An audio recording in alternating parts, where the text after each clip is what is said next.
Hello, everybody. Welcome to Risen Esports. We are now beginning our week 1 of the Unstoppable League. We've been waiting so long for this to start, and finally, the three of us have come together. Yeah, it's been a long off season, too long. Finally, we're able to get back in casting. I've been missing it. DBZ and I have had a couple opportunities earlier this week, but it's first week of casting, which is super fun. It's fun to be back.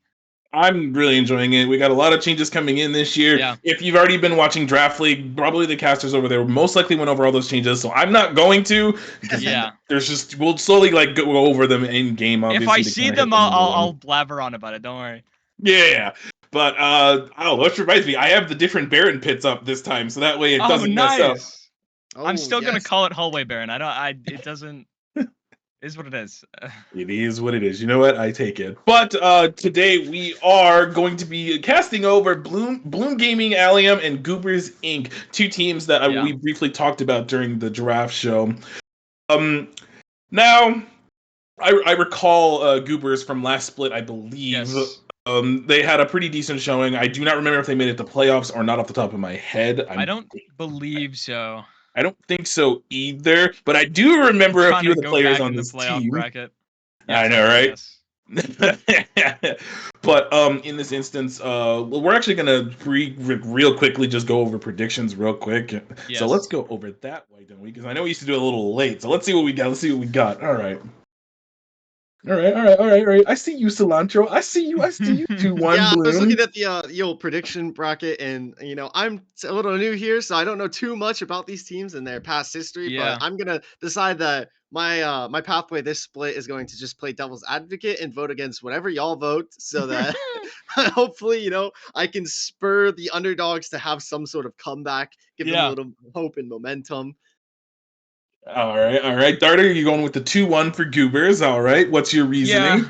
I mean, I know normally I'm a 2-0 Andy, and I don't predict anything else because, as I've said before, a 2-1 is a baby prediction, and you should just predict the 2-0 for which team you think is going to win.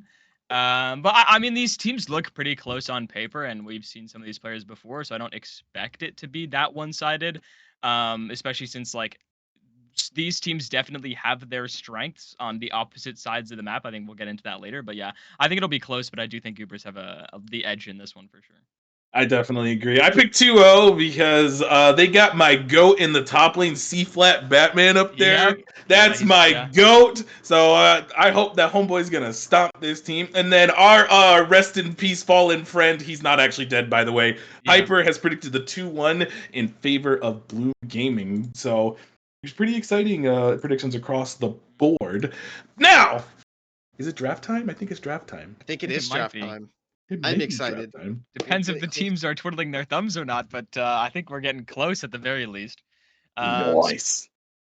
Some of them are ready, but speaking of the draft, there's this patch does change a few things. Some of the champions that got nerfed are still at the top of the meta.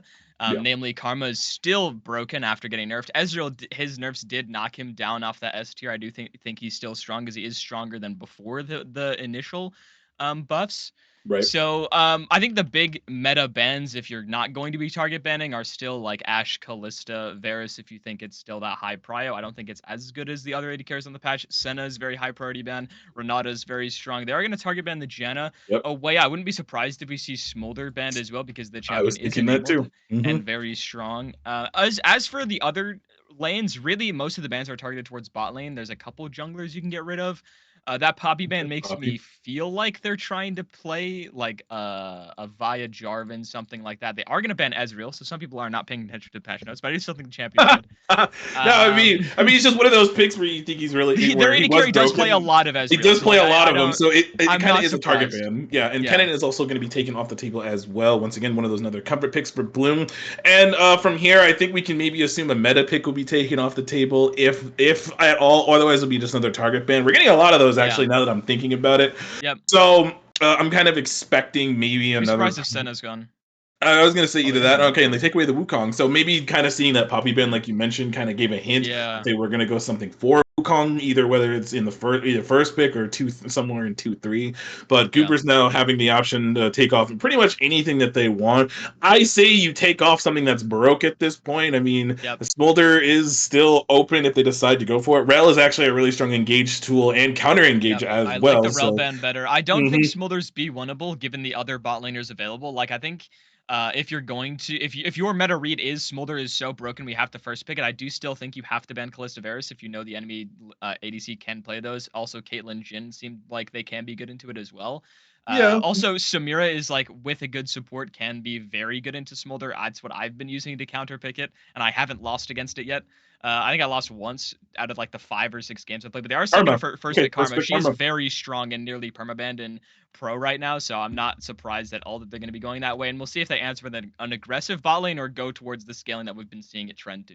Now, I will say, Karma is technically a flex pick. I have Yes, seen it her is. be Yep. picked in the mid lane earlier today, as a matter of fact. So that is a Yep. possibility of something that could happen. It could be flexed to that mid lane, or Can if go we're top as well. feeling, I was gonna say, if we're feeling Yeah. crazy enough top lane, because we all remember Tank Karma and how ridiculous that is. But Yep. Goobers deciding to go with the Rakan as the answer, Yep. I guess you could pick either Varus or Callista or Xayah here. I would say even Xayah, because Yeah. Xayah Rakan, that duo is so strong. But then you're revealing your whole bot lane a little early, and that can I kind of think it's let Gloom fine. kind of draft around it. I think the Varus is a little bit of a too on the nose denial, right? Like the only reason why you'd be Hmm. picking Varus here is to take it away from the Varus karma. I think Zaya's fine to just lock it in with the lovers duo. They are Oh, gonna go there it with is. Varus now though. I don't like it a lot. I think they can just go like Jin karma or Caitlyn karma and be really fine. They There's are gonna pick Smolder. Smolder, Yep. which I don't think is good into Varus, but with karma, you have a lot more safety in lane. So you can get away with a lot of things, and Ooh, then they are gonna go with Zinzao. Xin Zhao and jungle, which I do like. I do think Okay. Goober should probably pick up Vi, maybe Lee Sin if they can play it, or Jarvan, something like that. Jarvan's a little hard into Smolder though. Yeah, I wouldn't pick Jarvan into Smolder personally, because he can just fly out of the Yep. Cataclysm.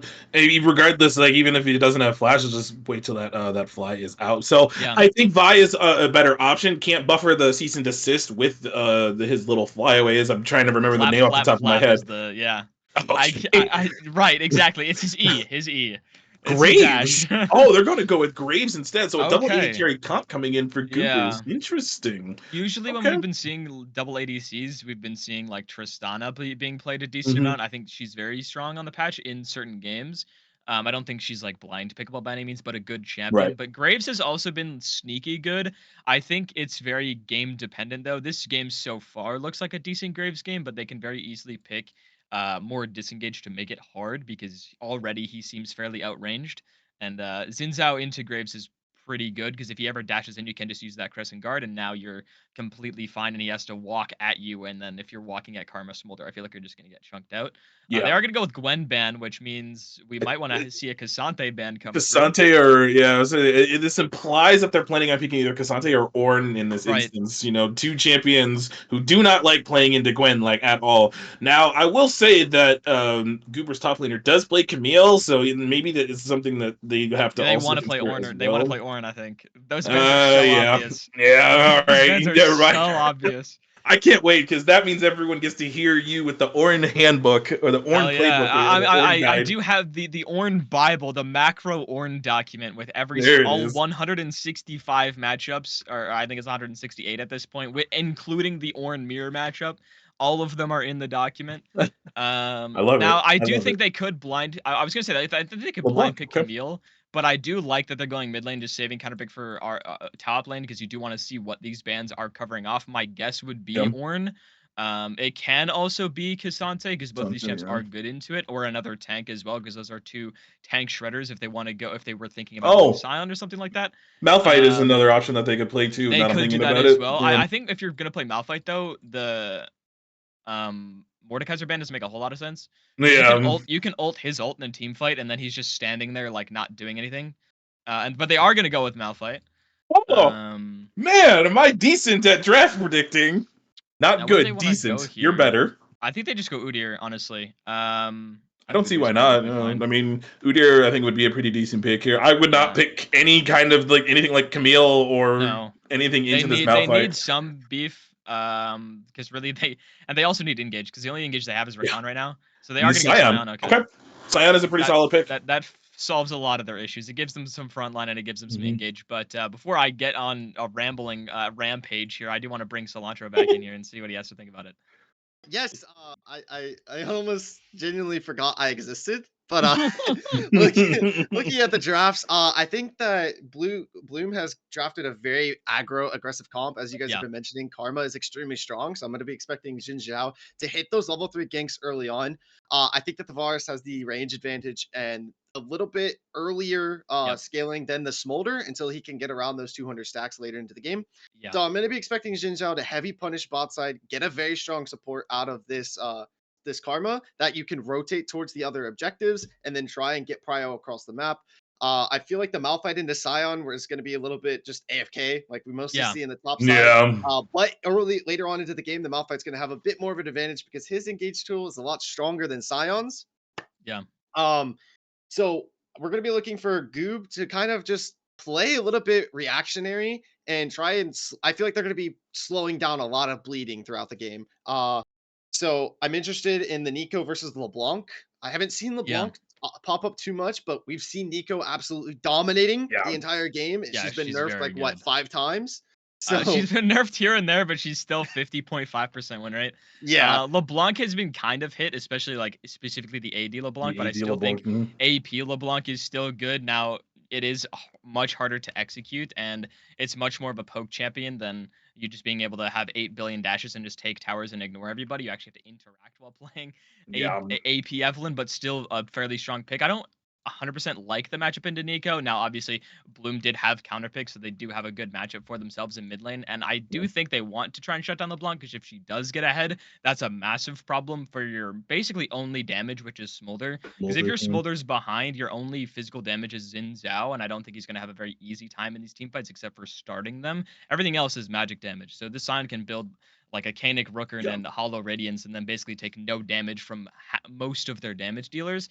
So Smolder really needs to get online. But I like you said, I think their big win condition is unlocking this Karma and getting her out of bot lane, because Smolder can kind of free scale in this lane. He's going to be a little annoyed with the Varus Rakan, especially at level 6. If he doesn't take cleanse, he's just going to get one shot. So that's a bit of a concern, but I do think they really want to try to get this Nico ahead of LeBlanc and start things from there. I'm actually gonna talk about LeBlanc and the Nico matchup real quick, because most Nico players, if they know like if it looks like LeBlanc is gonna go in, will hold the root for when she W's forward to maximize that damage, and that's something that can be used to abuse LeBlanc in the early laning phases, especially.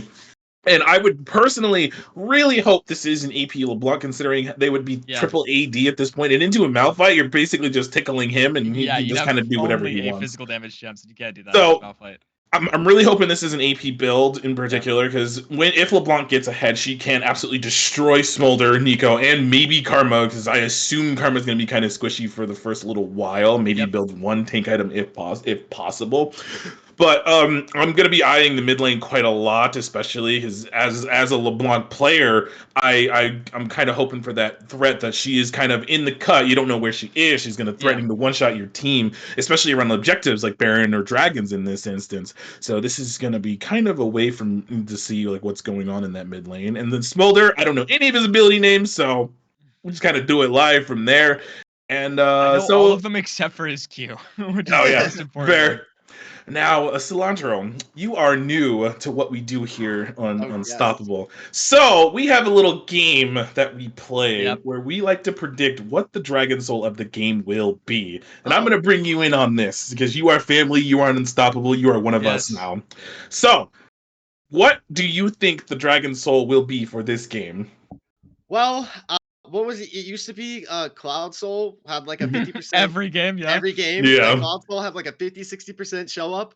But I have a feeling that that's changed a little bit with season 14 and some of the Dragon changes. I'm gonna lean towards I don't know. I have a feeling that the Malphite is gonna summon a Mountain Soul. I have a feeling. Okay, that's synergy there. I'm gonna go Infernal Soul, because I think either one of these teams, if they have that, will just absolutely shred everyone. I was actually going to say Inferno, but I'm going to go Hextech instead, because same thing, basically. Either team having it is going to be really good. I have not seen a Hextech Soul in like 400 games, I swear. Yeah, I haven't seen one in a while. I think the only ones I've seen are like in pro games, and because I've never seen them in my games. Yeah, no, I mean, I'm just throwing one out there. But Now, a little caveat to that is if your dragon is first, you will be Dragon Pit of Shamed. That is how that Yes, you works. will be, yeah. But yeah, that'll do it for us. So I'm gonna drink some G Fuel, not sponsored by the way, and we'll be right back for game one between these two teams. Don't go anywhere.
mountain. Oh, no. Oh, There's a that is pause. sweet. Oh! But you know what this means, though? We have our Oh. first Dragon Pit of Shame. Welcome to the Rift, by the way. It's LEC Production Hour. Cilantro, and you're wrong already. How does it feel? a big welcome to Unstoppable to me, as the first dragon is Mountain, so I guess I'm thrown in to the shame wall. But yeah, we the minute we get on the Rift, finally we get a pause. Love NA League of Legends and just League of Legends in general. Always full League pauses. of Pauses. That Yeah, is League of Pauses. that's the reason why Cloud9 won their game today, because they paused So mid-fight real. again. Remember EG? They used to have like 3 pauses a game and always win off of it. Tactical pause. Interesting. Pause meta. The Fnatic pause angle, is that what you're saying? I think so. We got a lot of pinks here on the top side, though, so wondering Yeah, if they're just going to format. exchange vision, or they're going to try to kill Xin Zhao here. It's been interesting because Spectral doesn't want any of it. He just warded the Pixel Brush and bot lane and is standing by Grump just in case. Oh, they saw them. All right. Woo! Yeah, I'm surprised he didn't sit in the banana brush. It's usually what teams do. They sit there for a little bit just to see if anyone walks up, and then they'll walk in. Alright, yeah, that not makes too sense. much should happen now that they've been spotted, but they did get vision on the early buffs. So they'll know where Xin Zhao is starting and where he's pathing towards. I Actually, would have let's- preferred them to ward like wolves just to see if he like is pathing up or down, because what you can, if you don't see him on wolves and it's been like 2 minutes, then it's a 2-camp top gank or something like that. Yeah. The same thing with Raptors, right? If you ward Raptors, you know he's starting bot side, and then you don't see him on Raptors at like 2:30, then you know he's going bot after 2 camps. And interestingly enough, Unleashed actually back to get a sweeper, so I'm assuming he's going to go back up to his top side. Oh, he's going to start Wolves. Probably wait for the ward to time out. It'll be 40 it'll seconds. time out by the time he's done, I think. Or it'll be close. Yeah, it'll be real close. Looks like we got a little cheeky bush play happening here, and now he is aware that he is there, so Spectral will back off. Now, junglers are starting on the same side of the map, which implies to me that they're going to be trying to making plays on the bot side, which you were mentioning during Draft Order, that they need to get Smolder ahead, especially against this Scion in particular. So... I think that's a really intelligent play for Unleashed to start on that side, move down towards the bot side of the map. Pleb will be doing the same thing, so these junglers will probably meet each other by the time Scuttle is up, I would assume. So we could be in for a little bit of a spicy nonsense. Yeah. Spectral taking a lot of damage, actually. Wow. Unleashed is actually like full clearing his top camps from Wolves up, so I'm curious to see if he's going to try to cover off a top dive potentially from Scion. It's a bit. I would have honestly preferred if he just went like wolves and then go down 4 camp into bot side, because the wave should be bouncing. It'll be an off timer. They won't expect it. But instead, and then meanwhile Graves is opting for a full 6 camp clear towards bot, so they will not be synced after the first camp, which is a little interesting. Interesting. Okay. You know, we have trading here on the top side happening. He is going to his bot camp. So... Oh, he is. So oh. Okay, interesting. Yeah, he'll be late then. I think so. That does a lot of damage. It's Achu, I think that's what that's called, right? Yeah, it's his W. Yeah, that's why you go D-Ring Comet, because his W has an insane AP ratio. So your early lane is way less weak than it normally would be if you went like Conqueror or PTA with D-Blade start. That W allows you to wave clear a lot easier, because what you can do is you can just W the wave and then you can blast hit the front line with Q and then back them with Q, and yeah. This is going to be a little dicey here. They could actually look on the Varus. He will have to flash if they try. I think they could go ahead and do it. You know, one thing I didn't ask actually before we started is, Cilantro, what role do you main? So, I'm a League of Legends enjoyer. I've never really kind of mained a role. I flex around a lot, but I would say the role I probably played the most is jungle. I would say if I had to pick, I guess you could consider that my main. It's the role I've played the most in my history. It's the one I have the most experience on as well. So I guess if you were gonna say that'd be my main, but I've played about every role. Okay, fair enough. Just saw Graves kind of tracking through the mid lane after he took the scuttle, so neither will be outweighing Xin Zhao in the bush. Okay, I thought they were going to try to make a play, but it is pushing in favor of Bloom at the moment, so Goobers are taking a little bit of a back foot in this. And I'm noticing just how obnoxious that Smolder's Achu is with that D-Ring. It's like pretty much like chunking the waves like super hard as we come to the top side here. Don't think he'll dive a Malphite. Should be fine. Yeah, he will have to base and TP back. I do want to mention with the Xin Zhao timers, he's way behind on his like clear, because he got double scuttled and he's just not getting back to Wolves and had a really or Tiger on the bot gank. The W does land, but it shouldn't do anything because Varus is way too low to look for a play. Would have to flash out almost immediately if he got hit by a Smolder W. And yeah, like the poke with these two champions, especially when they both have Comet and Smolder has a D-ring, it's very obnoxious. I'm actually surprised that they're getting this much prio. I am and I'm not, because they have a lot. It's an easier time for them to push wave. But I think Varus' special's tanking a bit too many Ws. Otherwise, Varus usually gets prio in lanes like these. It's more about support for wave push than anything, and it's double range versus range in a melee, so it's a little hard. Gotcha. Okay, that makes a lot of sense to me. As Karma's going to get aggressive here, I think we might. Oh, okay, never mind. Just a little bit of poke damage on. Xin Zhao kind of has nothing to do on the map right now, as the Void Grubs are up, or as I like to call him, Ed Netty, which no, I did not steal that from Captain Flowers before anyone asks. I came up with the idea before the season started, and then he said it during the LCS on day one, and I'm like, well, crap, now it's going to sound like you. No, I can't say we'll that never because know. He's the GOAT. I can't do that to him. Right, exactly. I do want to mention, again, like, with Unleash's path, he's basically off time on both neutrals. Oh my goodness. Because he's desynced with his bot lane, and he's pathing down away from Grubs, so he can't do Drake, because they're off timer. And his mid does have push, so they can try it now, but oh god, whoa! Oh my god, wait, he died? Oh, as soon as he pinged 6, he dove, but yeah, it did take 2 tower shots. Nothing really to trade back there. It's first blood in top lane in a tank versus tank matchup at 6 minutes. My man's hit 6 and immediately ulted for it. Oh my god. I didn't even see a camera panned up there and he died. Otherwise, I would have stopped talking. Wow, it's just one of those moments where it just kind of came out of nowhere, and I was like, "Wow, there's a kill happening." Wait, that was way too fast. Elacho's not going to get any play-by-play added. Yeah, he just died. Just did it. That was ballsy by Tickle Me Saya. That was kind of crazy. I'm not gonna lie. Level 6 is now being ticked over in the mid lane as well, so Nico does have access to that Pop Blossom. Whoa, okay, we got a cheeky bot lane play happening here. I don't like this. Graves going in. Knockup's going to be able to miss from Rakan, and Xin Zhao's coming down. No ultimate on either of these junglers just yet, but he's going. Can he land the Knockup? No, he will not. Graves will be able to knock. Oh, Spectral's flashing for it. Going forward. He's not going to be able to find them, and they're going to be able to trade off. Kringleberry's getting first blood of the top side, and on the Smolder, that's going to help with your late game scaling pretty exponentially. I was shocked by Varus damage, but yeah, I didn't like the play initially. Nico almost hitting the E will not. Flash, he could do this.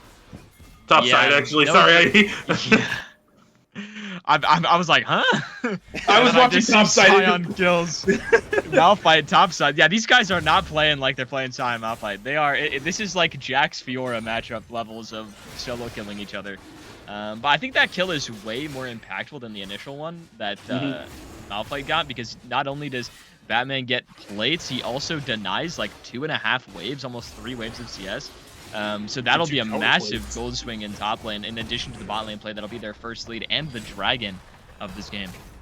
Wow, that was a lot of damage Jake just took. That Sheen now completed for Smolder. It's gonna hurt a lot, I imagine. Here on the top side, what is going on here?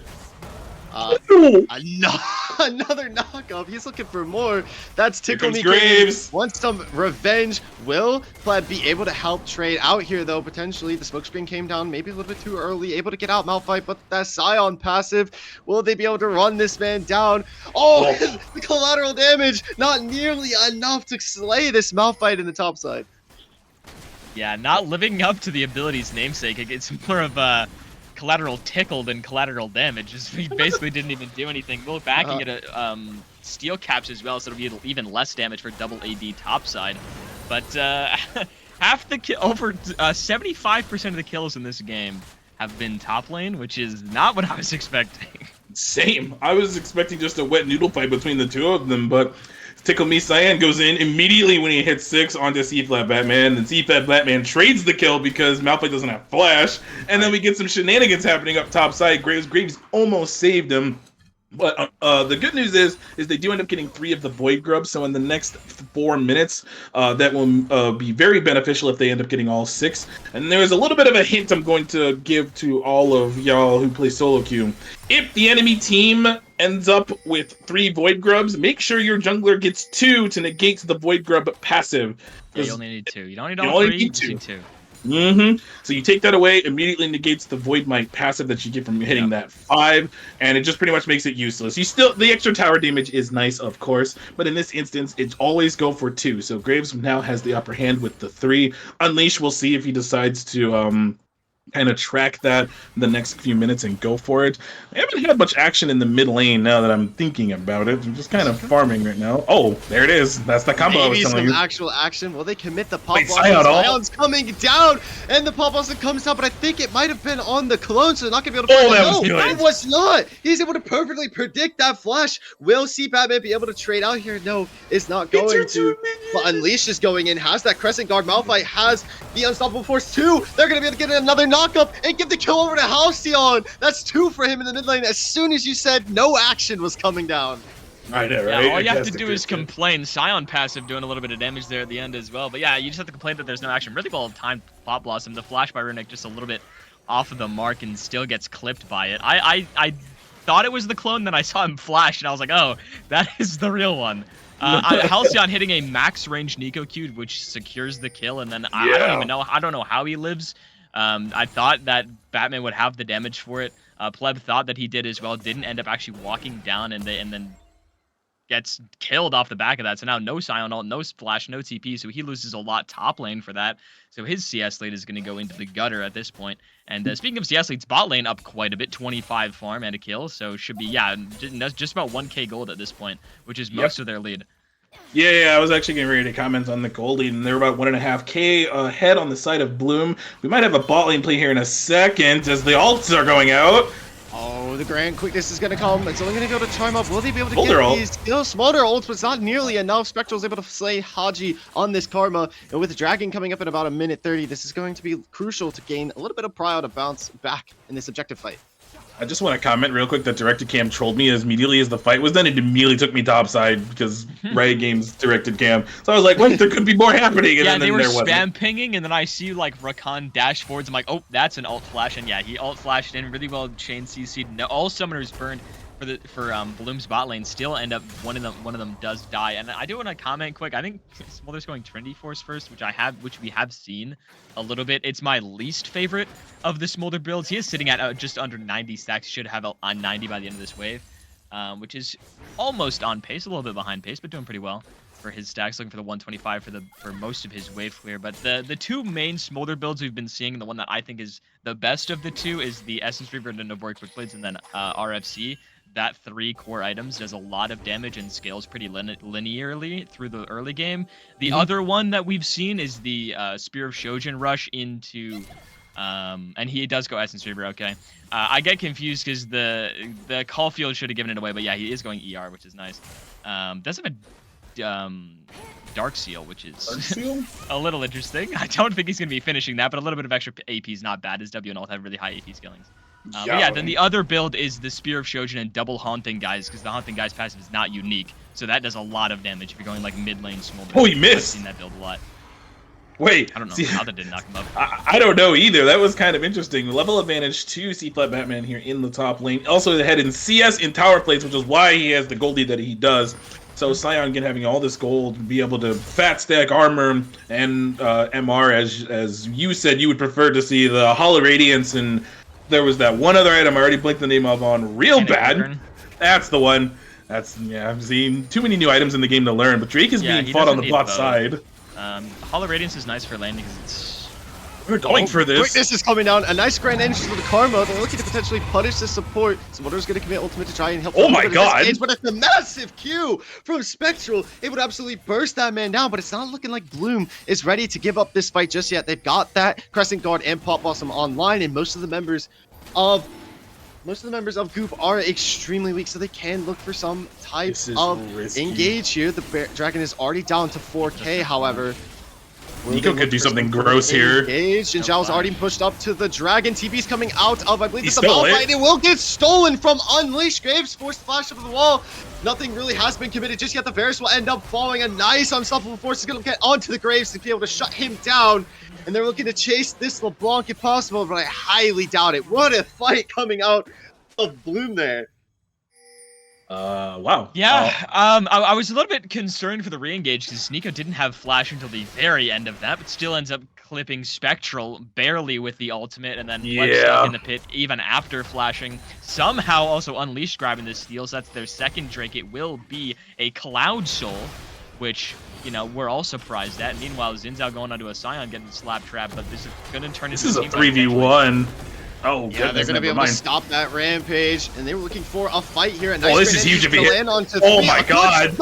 Down. That's Runic slaying Unleash. This could be the Rift Herald turning back into their favor. No ultimates really online, so it's not looking like an angle for Bloom to be able to fight this. An objective fight that didn't go in their favor turns into an objective fight in their favor.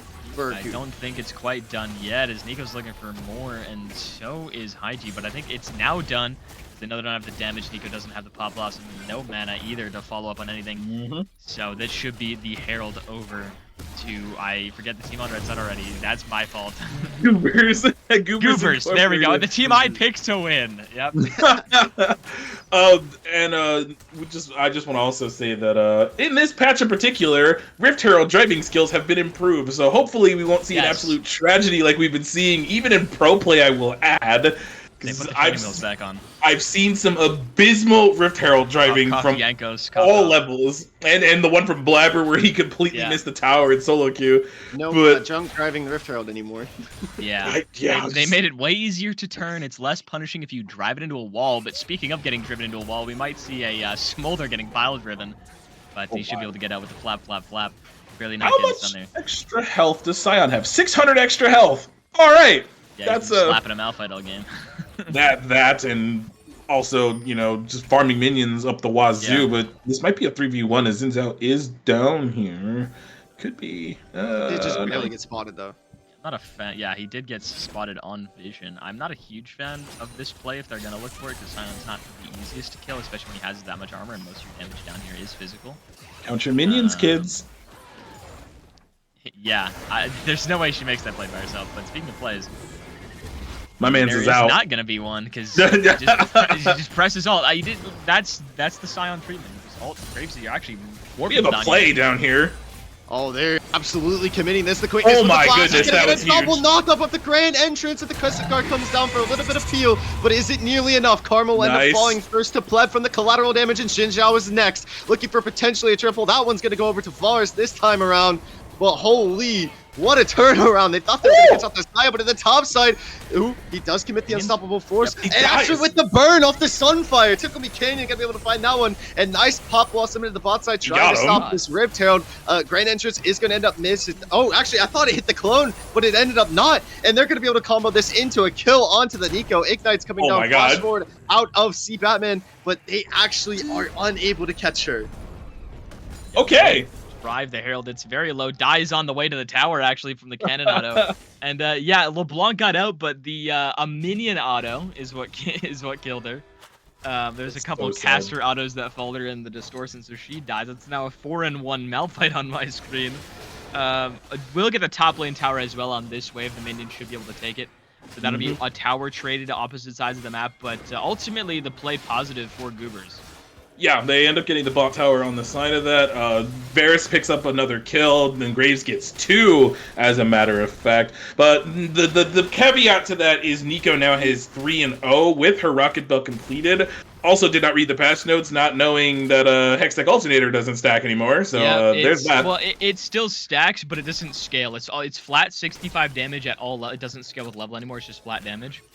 So right. Stacking alternator items doesn't scale nearly as well. Like you'd be building Rocket Belt, Storm Surge, and the other one. I forget, but there's 3 of them. There's 3. Shadow Flame. Oh my god, Shadow Flame. There we go. Yeah. Okay. So yeah, you'd stack them and you'd have a bunch of item damage with how alternators scaled, but it doesn't scale anymore. So it's just flat damage. So stacking them doesn't do what it used to. Last patch. I am expecting potentially it being a Storm Surge second. I mean, it just makes sense in my opinion.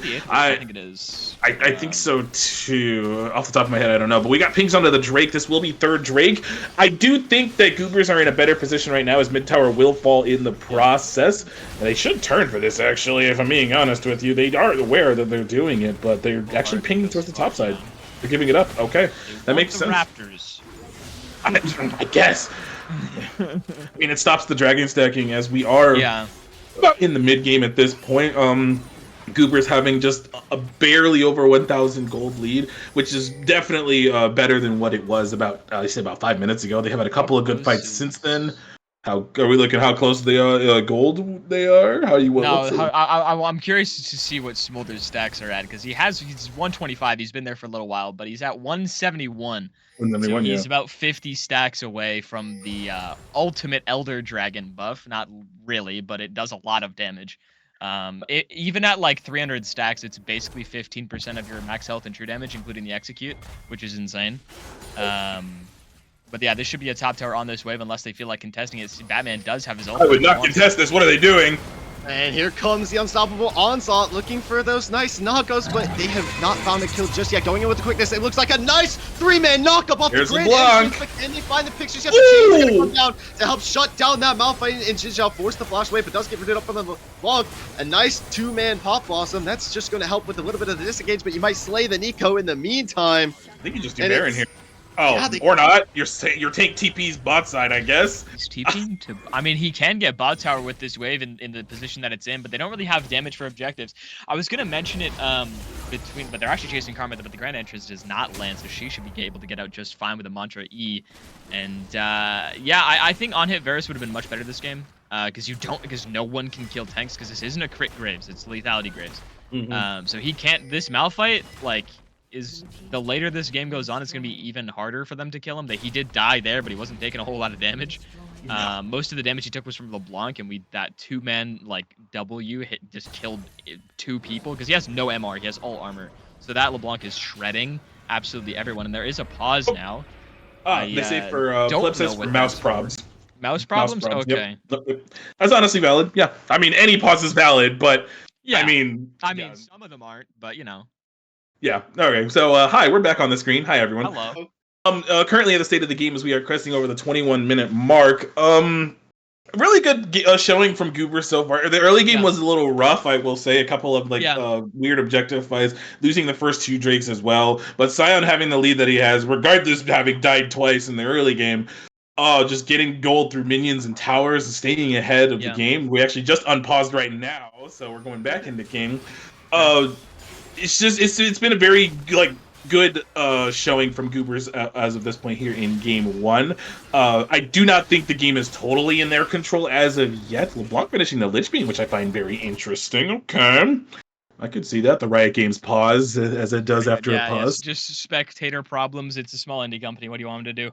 No, small indie company, no big deal. Yeah, we'll be back in a second, but yeah, like I was saying, with the on-hit Varus thing, I think that's his best build right now. Even though we're seeing how much damage this Varus is doing to specifically the Nico and Smolder, they're getting one shot by the WQs. But I do think you need that on-hit Varus to be able to actually kill the Malphite, because he will be starting to build MR. I hope at some point. Because this LeBlanc will start to do more and more damage. As much as they do have 380 champions, you just can't build none, because then you're just going to be getting one shot by an AP assassin. Yeah. So he has to build some. So later on in this game, it would be easier to play these fights if you had that. Like, you can see how much damage your W just did, like a quarter of a full tank Malphite's HP. I also just realized that Sion has a Titanic Hydra. Just want to throw that out there. I mean, it's great synergy. You know, he could build a Warmogs as well if he feels like it, and then get a bunch of AD, have like 10k HP if he wants. I don't know if he's going to do that. He has a Kindle Gem in his inventory. That could be a number of items. True. Heart Steel would be pretty hilarious. A little late for it, but it'd be hilarious. Because that item sucks. Stop building it. I agree, but it'd be hilarious to see. Ever since they made it not a mythic, the item's been bad. It's only good in ARAM. I'm sorry. Yeah, the worst part is I completely agree with you, but I would still think it would just be funny to see. But they will get spotted on the top side hero on the Scryer's Award. I don't know if really anything good would have happened anyways. It's I think they saw the rest of the team kind of hovering over in that direction. Varus here, gotta admit, the Spectral has definitely gotten a lot better. Not better as in a player, but has gotten in a much better position compared to earlier in the game. Having 2 completed items at the moment, one of them being the Opportunity, which is one of the new items in the game. Just had to check what it does for a second because I haven't seen it until today. It gives you bonus damage after not being in combat, and it gives you some movement speed. Yes, I think I saw. Very good item. I think I saw Patrick build it earlier in LEC on Draven or something. Was it Patrick or? It's a very good item on assassins, specifically like Rengar and Talon make great use of the passive on the item.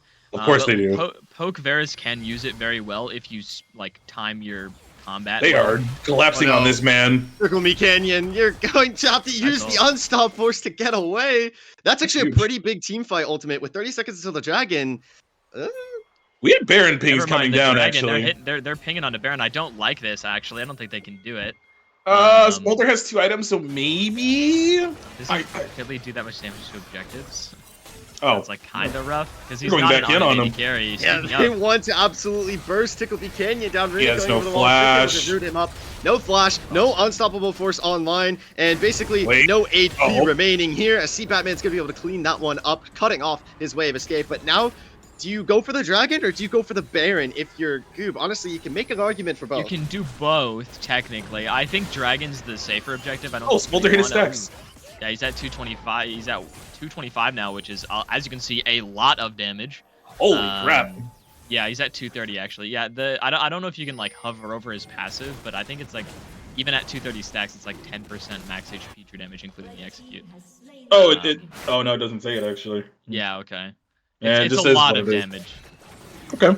But the second Drake does go over to Goob, so they are feeling pretty good. Completely stop the dragon stacking. Now, if this game goes long enough, I mean, either team can get it in the next 10 minutes, but we'll have to just kind of wait and see what happens from there. I think it's just going to be the farm game, as neither team can really do Baron pretty quick. As you mentioned, it's not the on-hit Varus who can pretty much shred the Baron. It's also Smolder not having too much attack speed, but he does do a lot more damage than he does before having his max stack. So I imagine, say, if he wanted to finish his rapid fire cannon, which is the third item he's looking like he's going to be building. Now that he's at past that 225 breakpoint, he takes objectives a lot easier, just because of the nature of percent max HP true damage. Yeah. And his Q is like a 2.2 second cooldown at max rank with quick blades. Haste, and that's like that's without, if you miss, it's 2.2 seconds. Wow. So yeah, it's a bit insane. Yeah, that makes a lot. It's like of Ezreal sense. Q it's like Ezreal with this build. You just Q every 1.5 seconds basically. I miss the days when it was nothing but Ezreal in all leagues, and by that I mean I hated it. It was nothing but Ezreal. I enjoy blind picking Ezreal. It's nice. I do not. All right, it looks like we're starting to deal no damage to the Malphite now, as he does have the Spectre's Cowl. He started building MR, and now it's nowhere near the same amount of damage. Nope. Minions won't be able to get the tower. It's very close, actually. I think minions get it. Yep. I was about to say it. LeBlanc's wave clear is absolute dog. Doesn't have static shiv. What can you do? Exactly. What can you do? Honestly, thank God, because I can't stand the AD build. Yeah, it's very annoying. A lot of wards here will get cleaned up on the Baron. I'm curious to see what these teams decide to prioritize.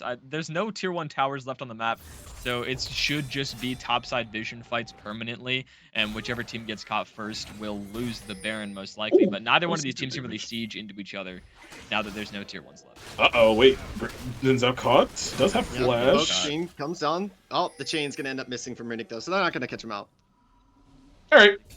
That's enough of that. They could have looked to do something off that chunk. I just noticed Nico is a minion right now. I just now noticed that. I was like, why is there a minion in the river? That is Nico. No, it's not. That's a minion. Ah, my bad. That's a minion jungle monster. Right, exactly. Yeah, when Gromp ganks you, it's just like, wow, why is there a Gromp in my lane? And then it just happens to turn into Nico, and you're like, how could I have seen this coming? It's like those 1% chance double cannon waves that happen. It's like, ooh, free gold. And then it just happens to be a Nico, and I'm like, well, why? How have you done this to me? Well, I could have never seen this coming. And that's why Nico's OP. Yeah, I 100% agree. So we're 27 minutes in the game. It's just over a 4K gold lead for Goob. We're pretty much waiting for the next neutral objective, which is the next Drake, rather. So I don't predict too much will be happening, because obviously on both sides, on the side of Bloom, Malphite and Xin are there engaged. I mean, Nico too, if she gets a good flank off. And on the other side, you have it's literally just Rakan and Sion, more or less just Sion, is the big beef ball, because Rakan's not going to go in alone. He'll get blown up at this point in the game, and then you have no other engage tools minus the Sion. And assuming he hits the ultimate, then then you'll have something there. But I don't really foresee either team really fighting over anything. Pink word. Yeah, that is. Both teams have extremely defensive vision. Goobers have a little bit more aggressive vision in bot side, covering off their Scion split pushing, but we might have a fight here. I doubt it. There shouldn't be, but there might be. Doesn't look Oh, like they it. got They're the just kind of shield. staring at each other. Interesting. Trying to get river priority for Drake, get some vision up, unleash. He went over the wall. Pleb. Oh, this might be the engage from Pleb. A nice Grand Entrance is going to knock up this jungler. Uses Wow, this okay. guard, but not going to be able to get anything. That is That's the right, jungler gone. And the Unstoppable Force knocks up 2. This could be a turnaround for Bloom. The Pop Blossom always able to find Jake, and he's able to get out basically for free. Uses the Grand Entrance to try to run away, but Smolders on Kringleberries running him down. Gets a triple kill. Dragon spawning in 30 seconds. You can make an argument they just kick prio the Baron, but they take the Dragon. They get Dragon Soul for free. So yeah, Dragon Soul Point. They're both at 2 Drakes. I think the best call is to just run it down mid, try to get the top tower, move on to top. You have a pushing top wave, get the top tower, and then just back, because you don't really have enough time for Baron, given the respawn timers aren't quite long enough. But we just saw it there. Smolder at 3 items does an obscene amount of damage. He Q'd Pleb once and then just stopped looking at him, and he just got executed by the burn, which is one of the 3 kills. And then he 2-shot the Rakan, but they are going to take mid. They are going to take mid tower, go back for the Drake, put themselves on soul point. And we might see a desperation fight here from Goobers, although they could just give it if they want to. Malphite, meanwhile, getting his business slapped, but he should be fine. Oh! Oh my a nice unstoppable onslaught. Can they potentially steal this Dragon? Kringleberry is absolutely melting. This Scion does not care how tanky he is. He's going to be able to land that shutdown. This Dragon should potentially go.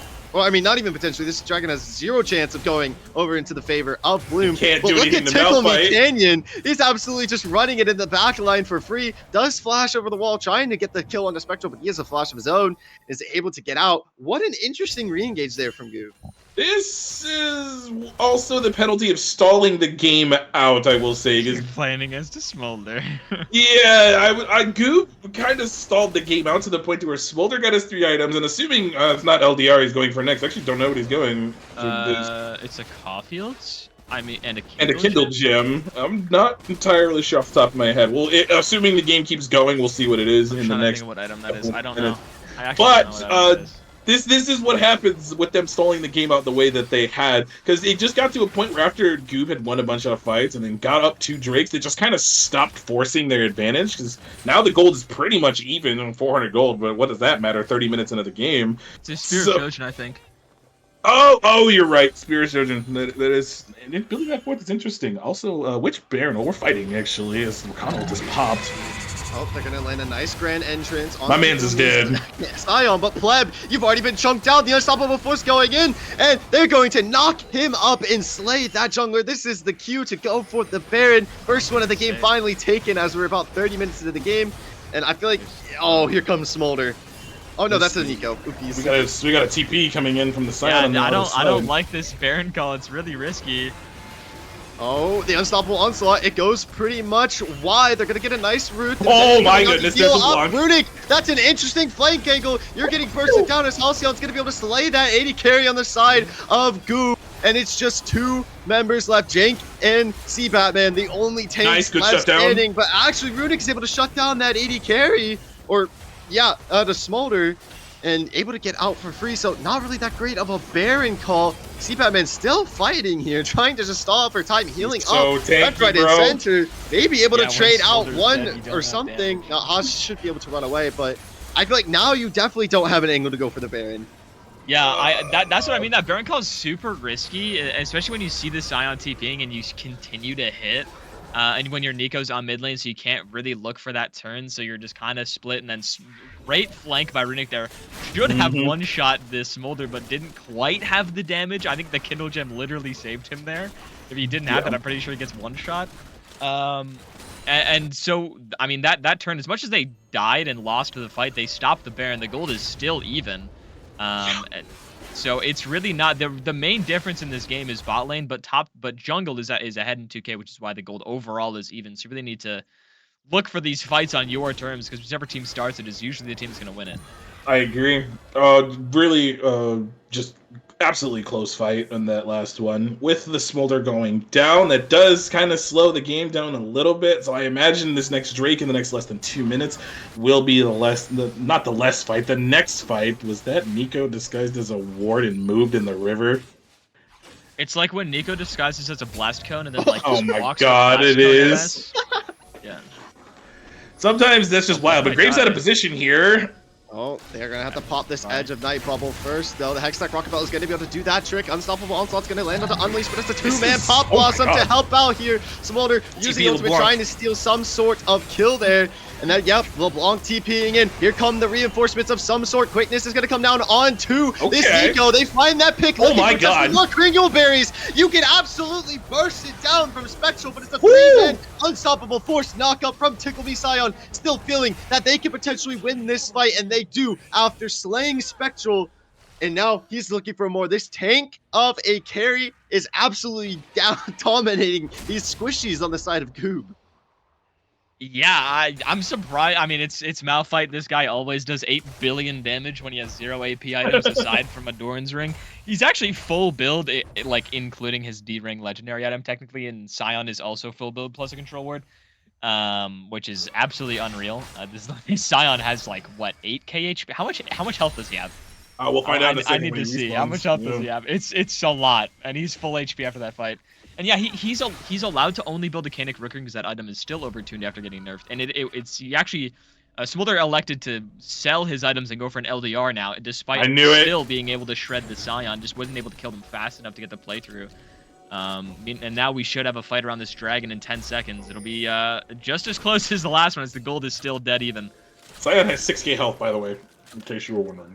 Scion does, or Malphite does? Scion has 6k and Malphite only has 4. Okay. 4.5, but... So not as much as we thought. It looked like he was, pleb. You're potentially caught out here, trying to use the quick draw to escape, and quickness comes down from Jake, looking for more. Disengage, but you can't stop this tank from Tickle Me Scion. Goes in with the Unstop Force to help solidify that kill, as Kringleberry is able to find that one. And they able to slay Jake. It's looking all soul point for the side of Bloom. He flashes forward. Malphite is fair. This man has no stopping. You just can't beat him. You can't beat him. Yeah, Poke Varus versus a tank. It's not a sight you want to see. Just not even able to kite him out because he just doesn't have the attack speed for it. Has lucidity boots as well. And that's really good find onto Pleb there, and they're able to turn that into a 3-for-0 plus their soul now finally. They should be able to force the Baron as well as his bot lanes here too. Meanwhile, Halcyon is trying his very best to save this tower. It won't be saved. Batman looking to try and kill him on the backside of that, but shouldn't. And should just try to look to find his way out of this. They do know they're here. They're not taking it very fast. Like I said, they don't do objectives very well.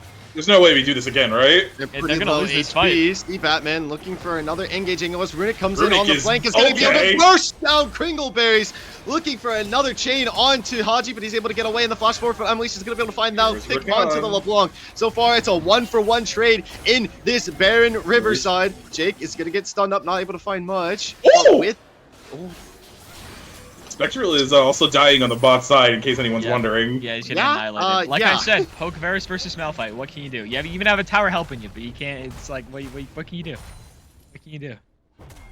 Lethality sucks against tanks, by the way. It's really bad against a tank that has like 400 armor, yeah.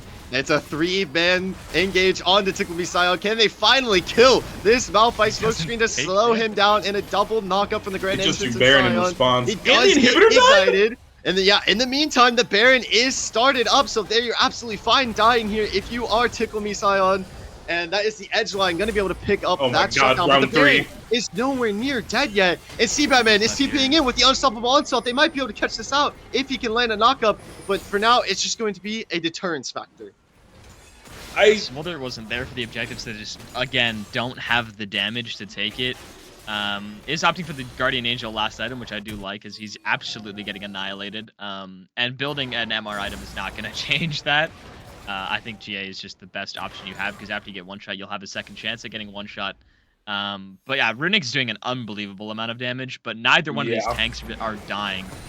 Just because Kringleberries is getting one shot, and Spectral just does not have the time to throw 500 Qs at a Malphite. So it's really all about these two tanks and which one of them can live the longest.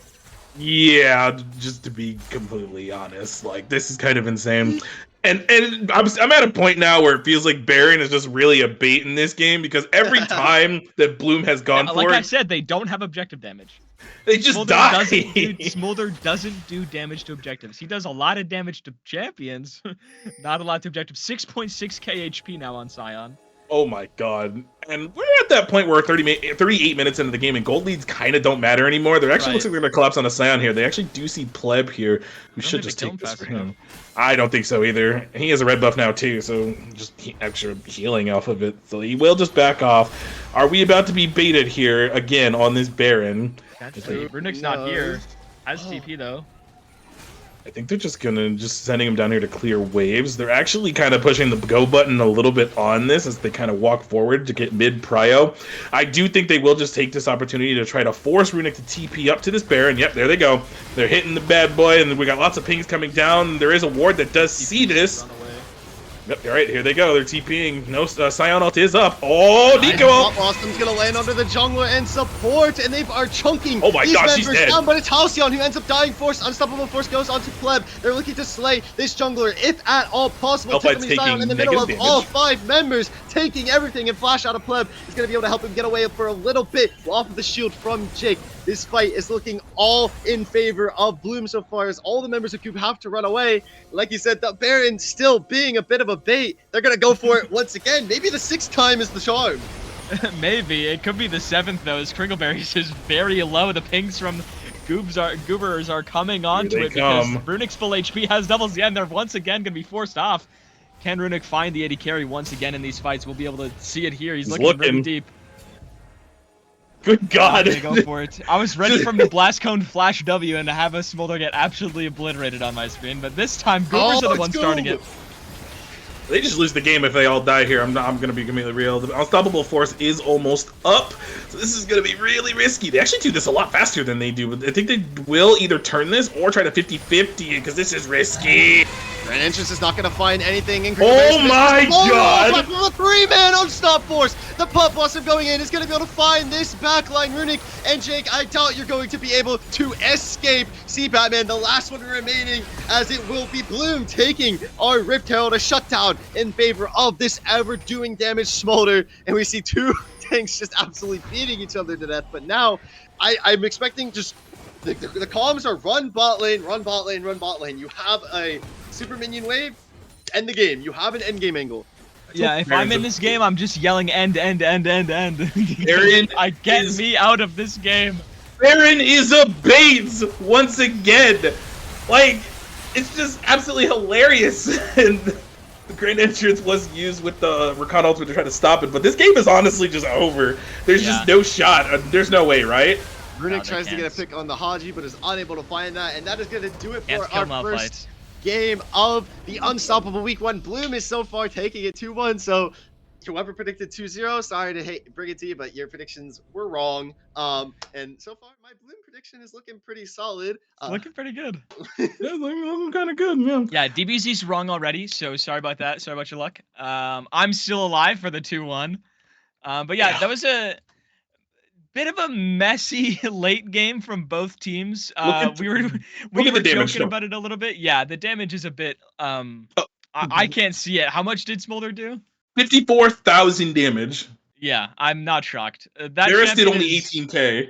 Yeah, like I said, poke Varus against a full armor Malphite. You're not gonna do damage.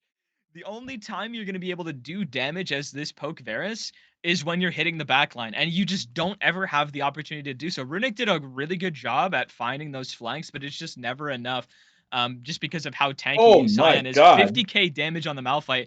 Like I was saying, it's just tank v tank, and one of these teams has an AD carry, the other one has a poke Varus against a full tank Malphite, which is just not. If it's an on-hit Varus, I think this game is much closer damage-wise. It was a very close game, nearly 42 minutes and back and forth. It took them 8 tries to get a Baron, the first one of the game. But still, yeah, a little bit messy from both teams, but they were able to close it out, and Bloom grabs the first game. Yeah, Bloom does end up winning the first game there. We'll probably correct that on the screen here in a second, as it was Bloom who won, not Goobers. Yes. So, how was your first game of Unstoppable, Cilantro? Do you like that? I Yeah, I mean, it was full of action. I mean, I could say with certainty that we really kind of had no idea who was going to win. A lot of the fights did go back and forth for quite a bit.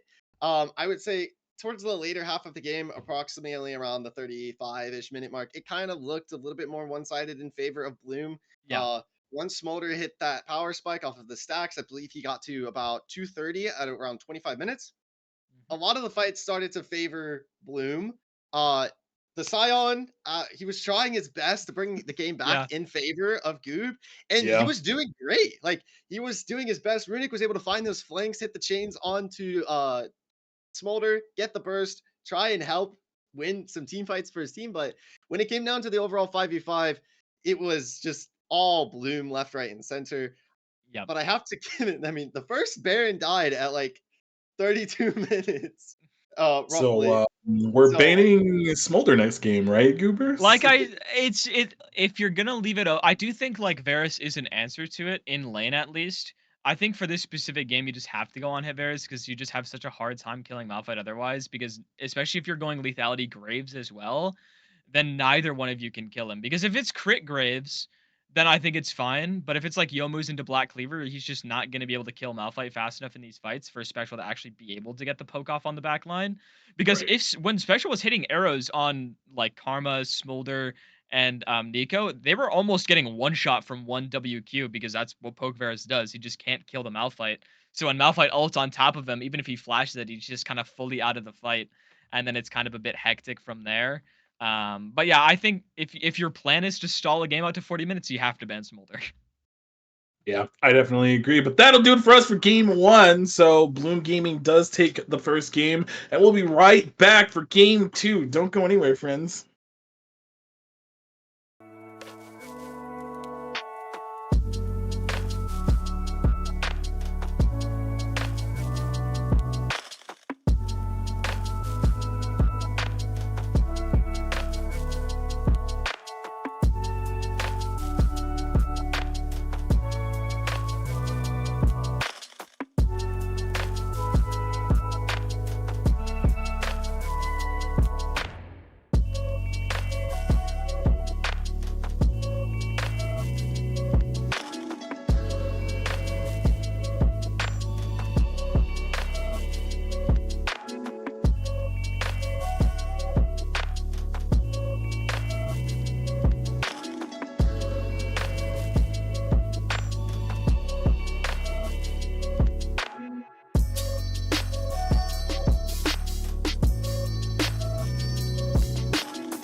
All right, we're getting straight into draft. Nidalee ban is something I was not expecting to see. That's gotta Somebody be started the troll. in-client draft, which means someone Okay. is going to have to leave, and they did. So that's a Janna ban right away, which is exactly the same thing that they banned last time. The sides are not changing as well. Bloom is back on blue side. We will see what Goobers feel like they need to change. They are sticking with the Kennen ban, which is one of the bans I think I would have liked to see gone. I don't think it's quite Ezreal's necessary still to off ban the that table. champion. And yeah, Ezreal Janna makes sense as much as, like I said, people don't read patch notes and we're still banning Ezreal. This special plays a ton of Ezreal, and they are going to ban the There it Smolder. is. All right. So yeah, if they're playing scaling, I think it's a great ban, especially if you assume that these games are going to go 35, 40 minutes. Yeah, you have to ban this champion. You Just the have to. best scaling AD carry on the patch, other Yeah, than no. Senna. Yeah, absolutely, absolutely. So that actually is another option that Bloom could actually decide to go to if they're comfortable playing it per se. Otherwise, just kind of just steal the Varus, steal the Ashe, or just one of those two, or even Callista, as you mentioned as well, because Callista has finally gotten some resurgence this year. So She good. used to be Such a good in the champ. gutter, but just with these many changes that have come through with the patches, they even buff Yeah. Rage Blade, so she can start building that again. And it's just a really strong pick, but we're also And going to ban the Karma. Karma away too, Yep, I like that. which makes sense. Karma being really strong in this patch, so Bloom now having kind of the first pick. They have the option of what they want to first pick here. I mean, like you said in the last I draft, like Varus, Senna. Ashe, Callista. Senna is a good Yeah, first pick. We see that a those are lot. the three. They're gonna pick Nocturne. Okay. Okay. Yeah, like you were saying, Varus, Ashe, Callista. The problem with first picking Ashe, and we've ran into this. I've ran into this before. Is a Mhm. lot of teams will first pick Ashe without banning Senna, and then they'll just pick Senna into it, and then you now have a losing matchup after because you're first picking Ashe. If Senna's banned, I think Ashe is blindable, especially since Callista is so strong. You can't pick Callista into Ashe, which is why red side teams ban Ashe a lot, and they'll ban Right. Callista as well, because if you ban Ashe, you have to ban Callista. I'm not surprised that they're taking Nico away. We saw how high impact that champ had in those team fights. Oh yeah. And it is one of the premier pairings with Nocturne alongside Orianna, which is, we'll see if they go with that pairing as well. They're gonna go Nico Viego, a Viego. very classic nowadays mid lane and jungle pairing. The real mid jungle duo for Viego is with Lysandra, but if you just have that priority on Nico, which you should, it's just as good. I'm expecting Orianna to be picked here on the side of Bloom. I mean, Yeah. just the ball delivery system's just too good. It's been so good ever since, the two were What, pivoted like in the 10 game. patches ago when Yeah. Orianna got buffed randomly for no reason? Yeah. Yeah, it's just an incredible pick here. You already know you're against the Nico anyways, and they're actually going to go for the Azir instead. Okay, I mean I don't hate it. I do like it. It is a really good control mage for them. Yeah. Really good with setups as well. I just would have preferred the Orianna because the combo's just too good. Varus again, another setup champion for this Azir. So If it they're actually looks like comfortable, they should go Callista here. I think so like too.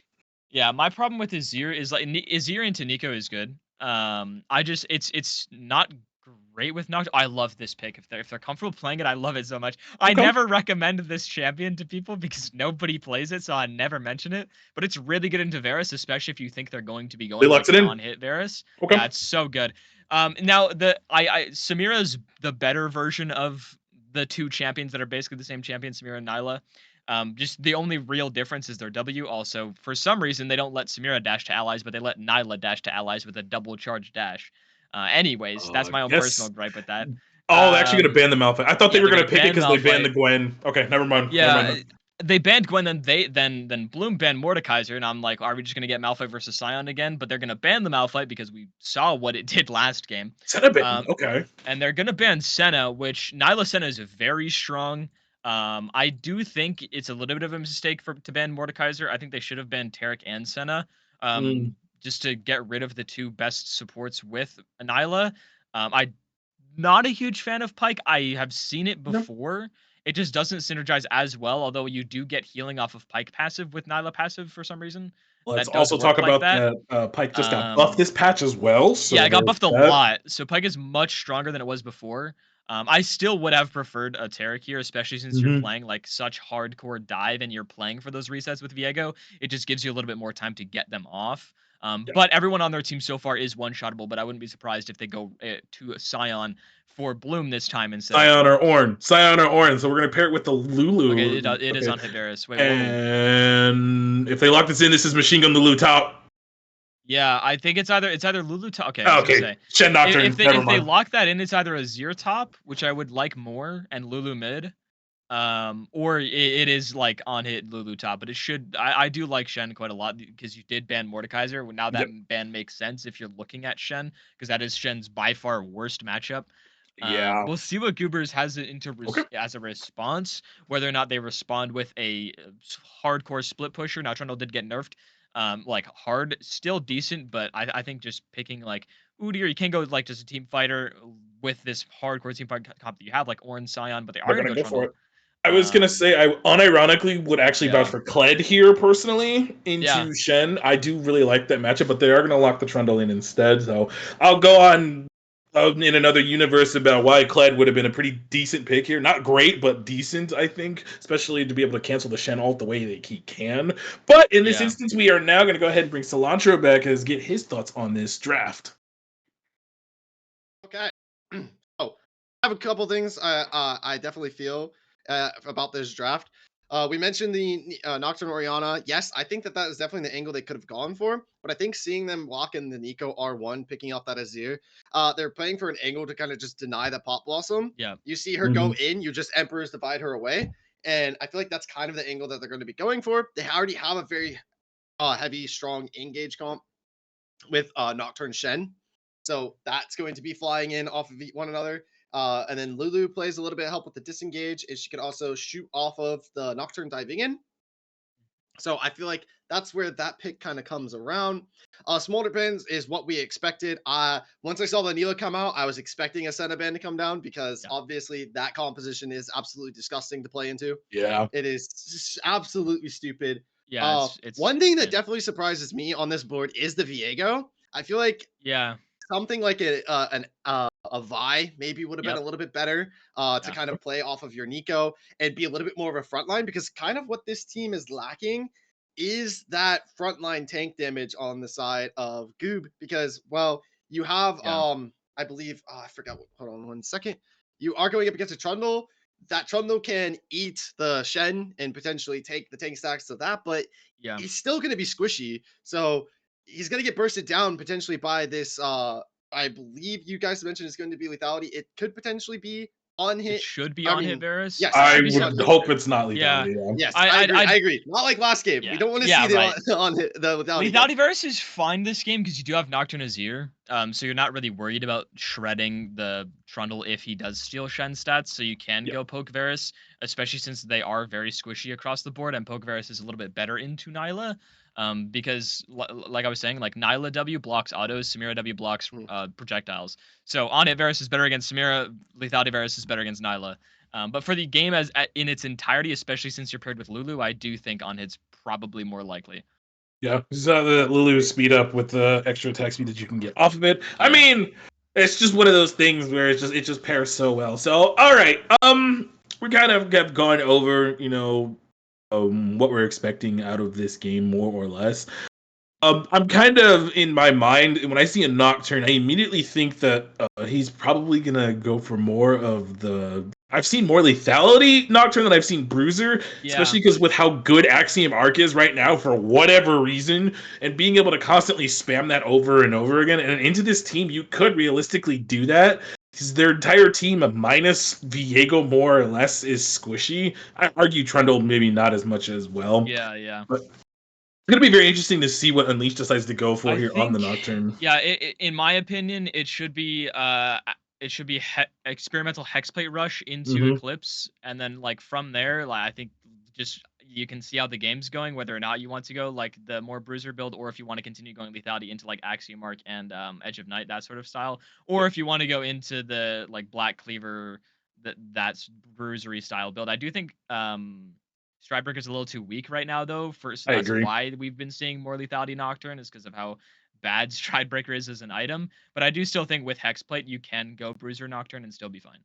Yep. All right. So champs have been locked in.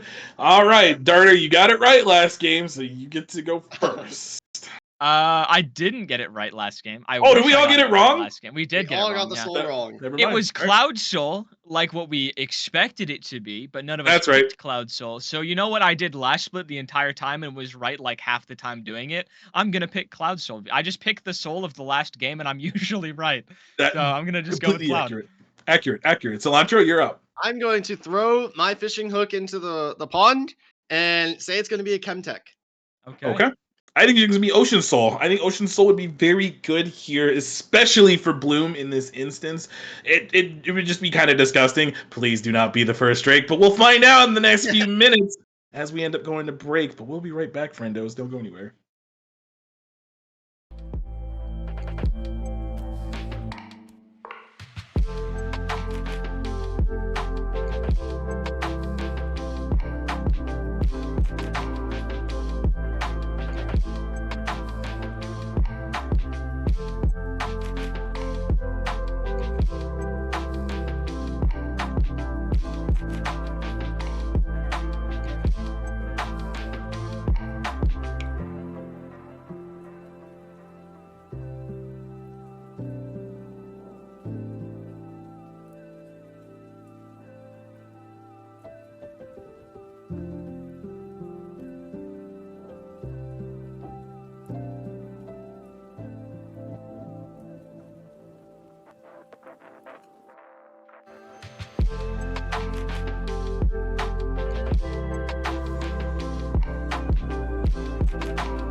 I'm taking over because we didn't talk about who was going to be bringing us in. You know what? And that's okay. So it is a Hex streak that is the first streak. So no one is wrong, but we do have a little bit of weirdness happening here. C-Flat Batman and Tickle Me Cyan are already...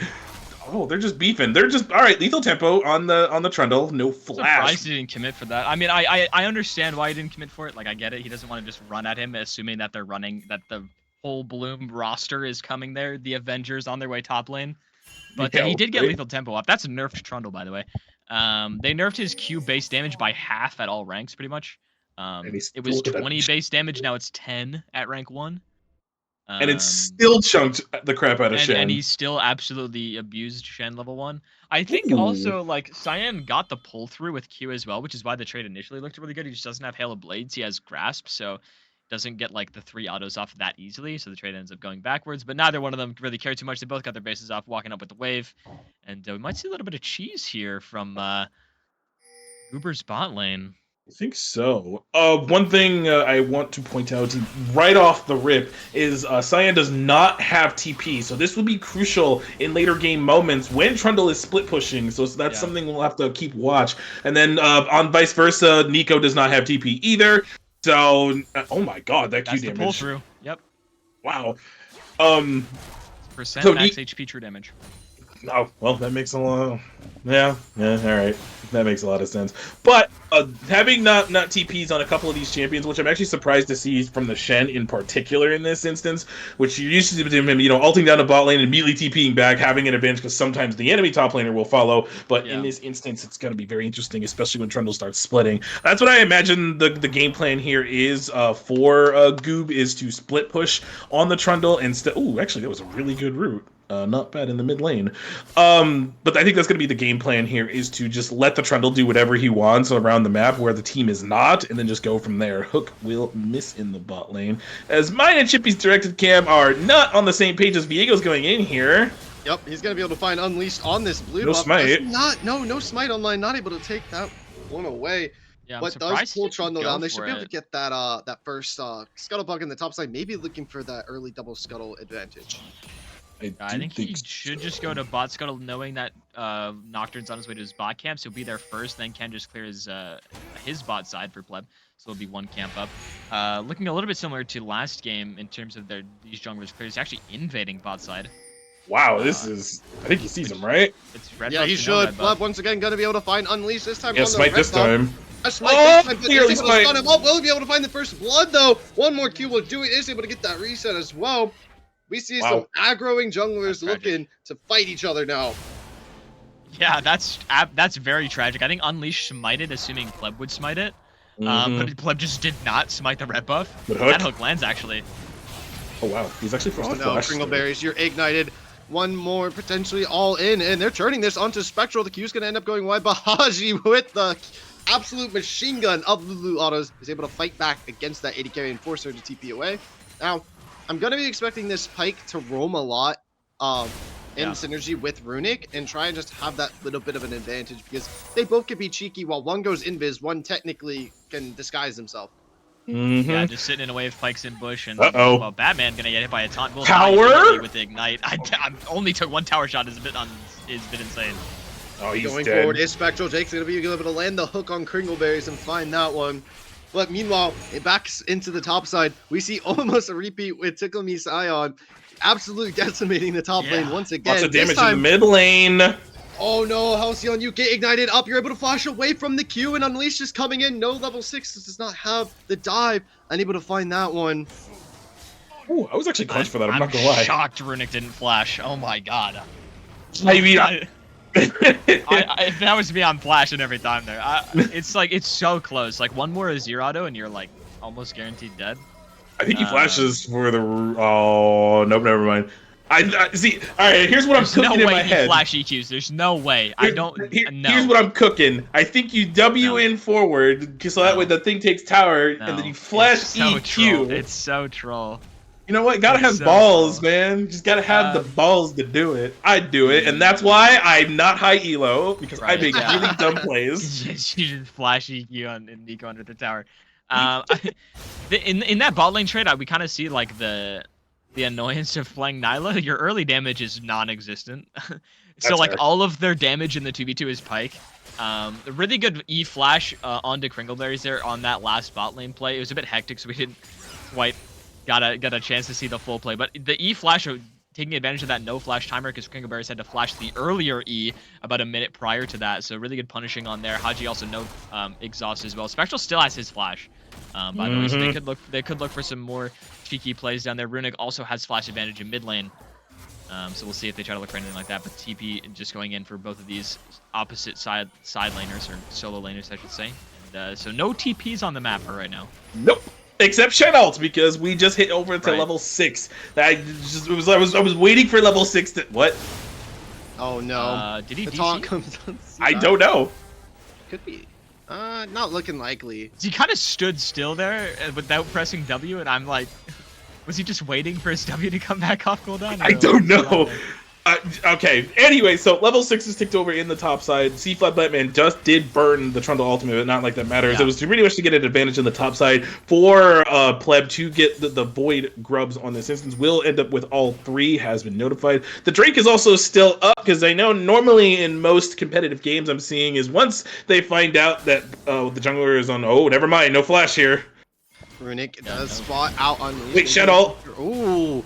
They looking to go forward. No ultimate, but Takumi Sion. Oh. Flash forward and forces the flash out of Spectral, though. And with the Dragon online, that's actually crucial. Now they can potentially clean up this wave and push into that. And Pleb is at the top side of the map. I don't know if they've spotted that just yet, but this could be a free Dragon start for Bloom. Well, one thing we have to also consider is Trundle is now kind of free to do whatever he wants up on the top side. So that's not ideal, because this is the punishment of not having TP, like I mentioned earlier. 2 plays myself, and the Drake was not started, so interestingly, is this Hick? No, it doesn't. Alright, Jake is just gonna mosey on out of there. Oh, we're proxying here. Oh no. Good flash. Looking to potentially punish Takumi Sion as the pillar. It was absolutely devastating. Gets the passive shield online, and now C-Batman is eating turret shots. They're trading them back and forth between Pleb and themselves. Could maybe see Halcyon roam up, try and clean up one of these kills. You see him pushing toward the jungle. Runic has yet to respawn. In the meantime, so this could be a 2v1, and they could clean up this. Sion may be able to go over the wall with the dash. Are they going to commit to this? And no, they are not. They're going to just let them escape. Cool. Yeah, he was inside the hollowed mist, so they don't really see exactly where he is until the very last second of the back. Level 6 advantage is here in the bot lane, but I don't think they really have anything unless the hook lands. Oh, it does land on a Kringleberry, but a response ultimate from Unleashed is going to be able to fear up 2, but he gets stunned out from Jake. Absolutely menacing, standing behind that Shroud leap. C-Batman still looking to potentially punish Takumi Sion, but now you have an angle to potentially start the Dragon. First, if you are Goo. Maybe we're trolling, and Pike was a big brain pick here. It's very strong. I mean, like I said, they don't have it. They're all squishy. They're all one-shottable except for Shen. Yeah, I mean, it's just once Pike he has his ultimate. Once he starts getting a couple of items, this is going to be an absolute menace to deal with, especially when he gets in that executable range of ultimate. So now my normal gameplay of what I'm used to seeing is completely wrong, as the Drake does go over to the Viego, who also got the Void Grub, so no trade was made, and this is a really strong position for the Viego, as the next bit of Void Grubs do spawn in the next minute and a half, I believe, as the timer is a little wonky on my end, so... Yeah, I can see that too, yeah. Okay, so it's not just me, no, Riot it's not Games. Just you, yeah. Right. There's two, the timer for Grubs is overlapping with the timer for Herald. Nice. Thank you, Riot Games, for that one. So like it's a minute 7 and like 4 minutes and 20 something. 20 something, yeah. Okay, that makes a lot of sense. So I almost said Samira, but I meant Nyla. I had the same idea, so I'm assuming Nyla builds Collector first. The same jab. Yeah, that's why I landed. He's dead. Oh my god. Oh, Takumi Sion. This man is absolutely devastating top lane, and honestly, I'm glad to see him doing it on the Shen this game. Shen is actually one of my favorite champions to watch and to play sometimes. I mean, although I mainly only play him in ARAMs, but I'm excited to see how he's going to scale this, because, I mean, he's down a good about almost 20 CS, but he has 2 kills on top of that, and he absolutely crushed it on the Malphite carrying his team. So, I mean, Shen feels like it's going to do a little bit more than the Malphite this game. Yeah, potentially. So. Yeah, it's a little bit harder though, because they do have a lot of champions that can kill tanks, unlike last game where they had none. Yeah. So he won't be able to do quite as much, I feel like, in terms of never dying. But there is equal opportunity for impact as we see Jake here looking in for a cheeky little play in the mid lane. He has flash though.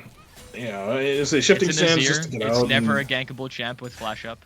Yep, not even with shifting sands, it's still not gankable. Oh, but look at the jungle river. They might be collapsing on Tickle Me Scion here. The pillar comes down as well as the hook. No flash online for the ship, but he's able to dash away from the shadow step. Will he be able to get out? One passive shield trying to help him escape. Before members are there, they're looking to get that. Oh, Lily's dead. Stack. She's not dead. Oh, Kringleberries is dominating this bot side with no support there. Nyla not able to stay alive. So you trade a bot lane kill for, I believe that's now full 6 stacks of Void Grubs. Yep. It feels a little bit worthwhile. Yeah, he's not auto canceling with his Q. I don't want to min max people's micro, but he could have killed Lulu there if he auto canceled with his Q. I honestly could even you say anything about either Samira or Nyla, I will take it to heart because you are disgusting on both of those champions. Yeah, because what you can do is if you I really like building Tiamat on this champ. It's so insane. If you go the build that I've been going is Collector Navori, and then you just go Rab Hydra, and then after that you can go like BT if you want more lifesteal. You can go LDR if you need it, which I would assume she's going this game.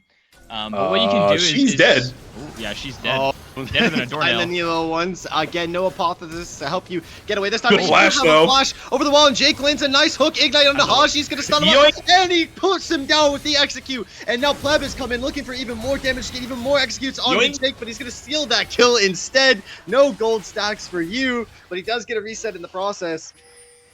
All right. So what looked doomed was not doomed after all. It's great flash. That was a really good flash. Ends up turning the play completely on the side of their head. Oh, they stop him back here. That's crazy. Kringleberries, you have no mana. Flab is in the area too. Does he get the stun up? Yes, he will. And Jake is able to find that one. I mean, that's 3 kills for him. Now 3-0 on this Pike.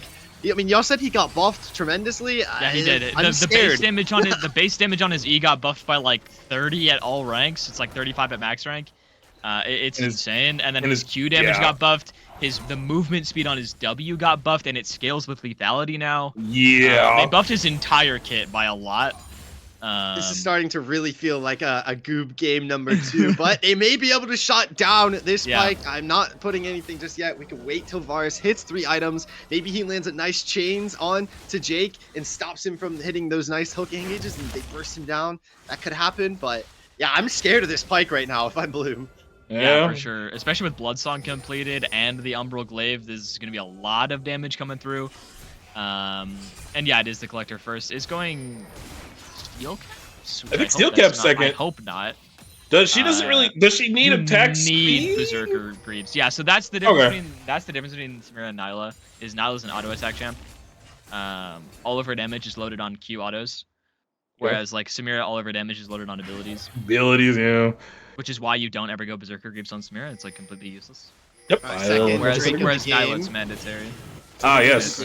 Infernal Drake. So we're still all in it. Nobody is wrong just yet. So fingers crossed. Blue takes this one, we have our fingers crossed. What will it potentially be? No contestation Cloud, I'm gonna lose it. From Bloom, and it's going to be a mountain. I should have guessed mountain this game. I should have doubled down. But we're all wrong once again. All right. I just can't get a break, I guess. Whether it's this, No Quarter Gaming, or whatever. Yeah, you're not allowed. Doesn't matter. Doesn't matter who it is. I just can't. It doesn't matter what channel I'm on. If I guess, it's wrong. I think even for NACL quarterfinals, me and my co-caster were wrong.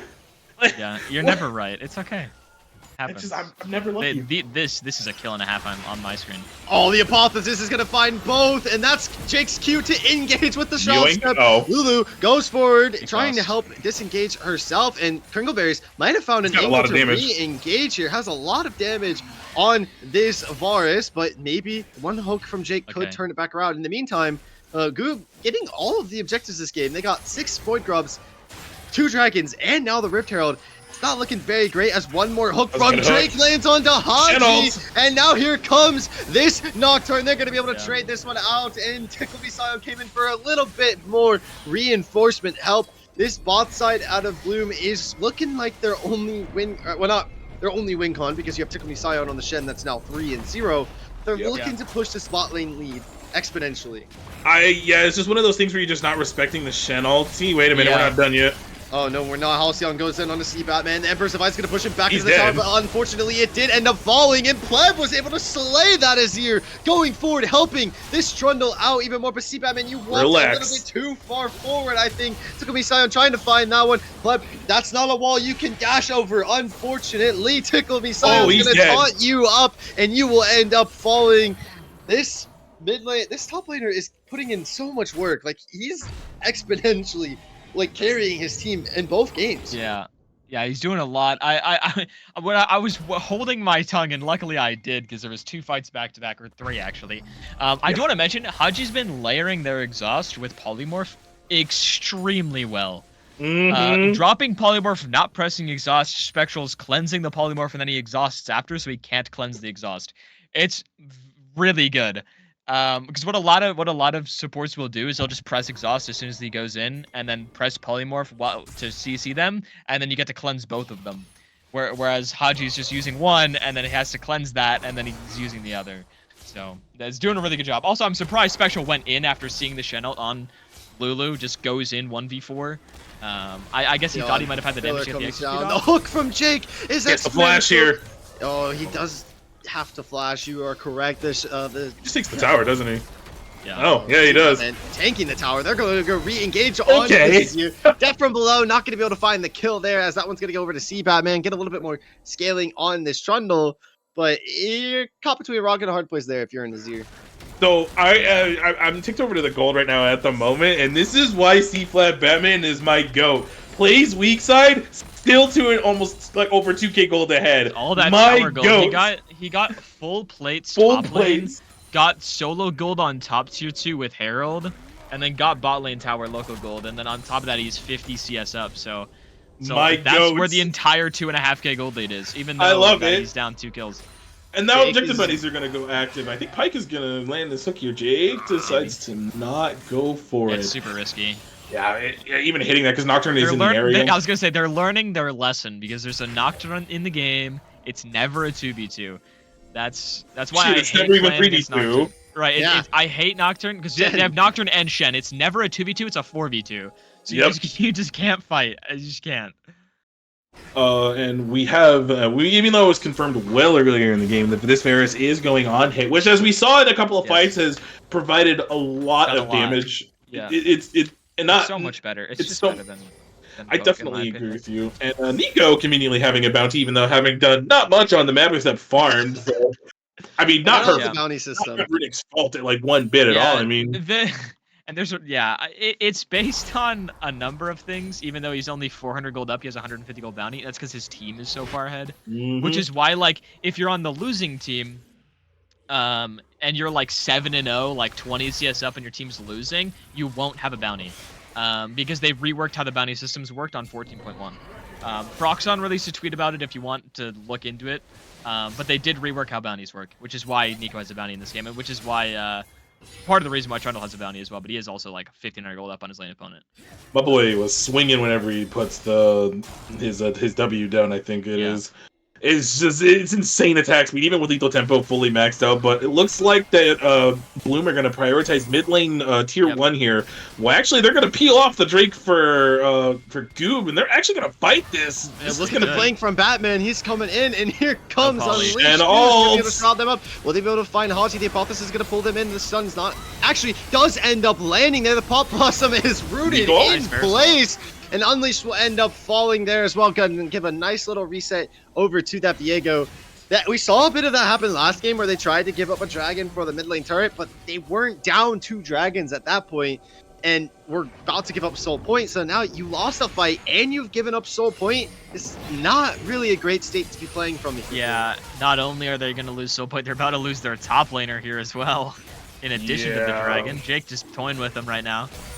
Does get the taunt off, will not land the hook, so actually looks like Takumi Sion just gets out. So this will be Mountain Soul Point going over to the side of Goobers, who I will say are playing much better this game versus Game 1.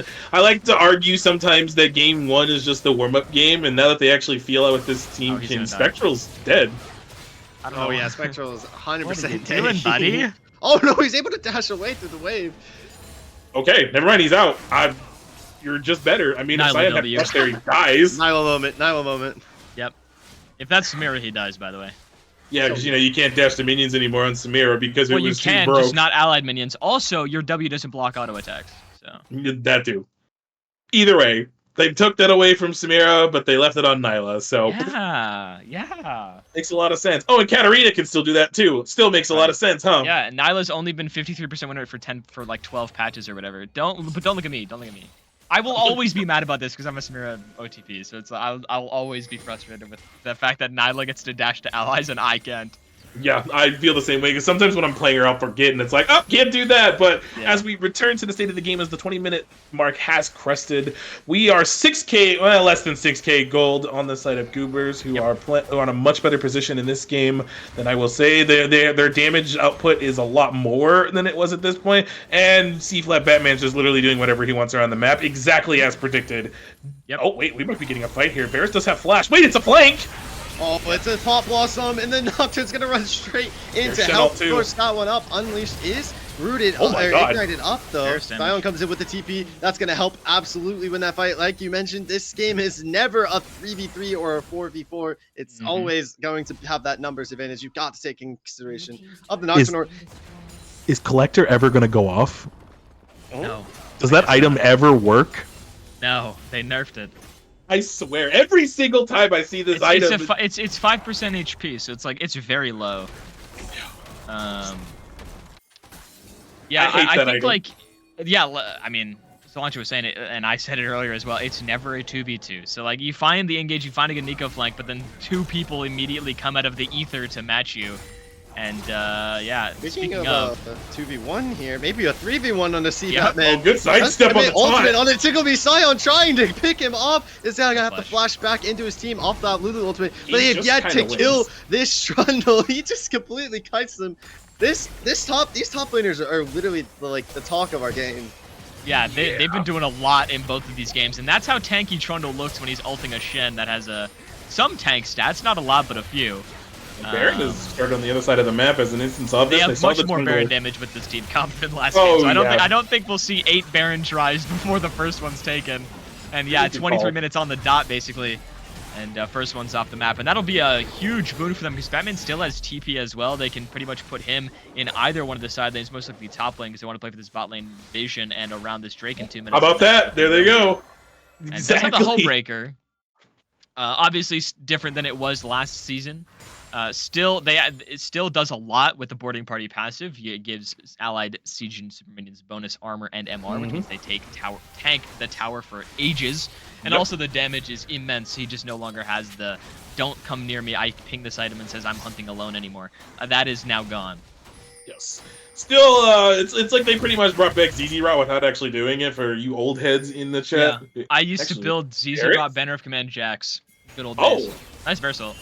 Yeah. I guess it doesn't really do anything to come out of it, but that is a cooldown that will be gone.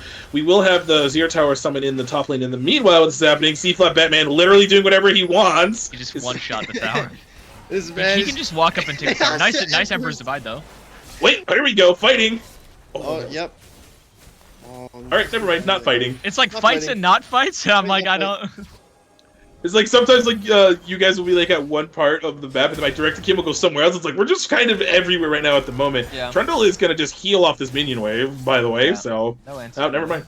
Decides not He's to a go bit- for it. Yeah, he assumes that they're coming for him, knows that Shen's based, no one else is showing on the map. By the way, I do want to point out quickly, the vision gap on the map right now is absolutely immense. If you look at Goober's vision versus what Bloom's vision is, it's completely night and day. One of them can't see anything, and Goobers had the entire bot side of the map lit up, except for that ward that just got taken now.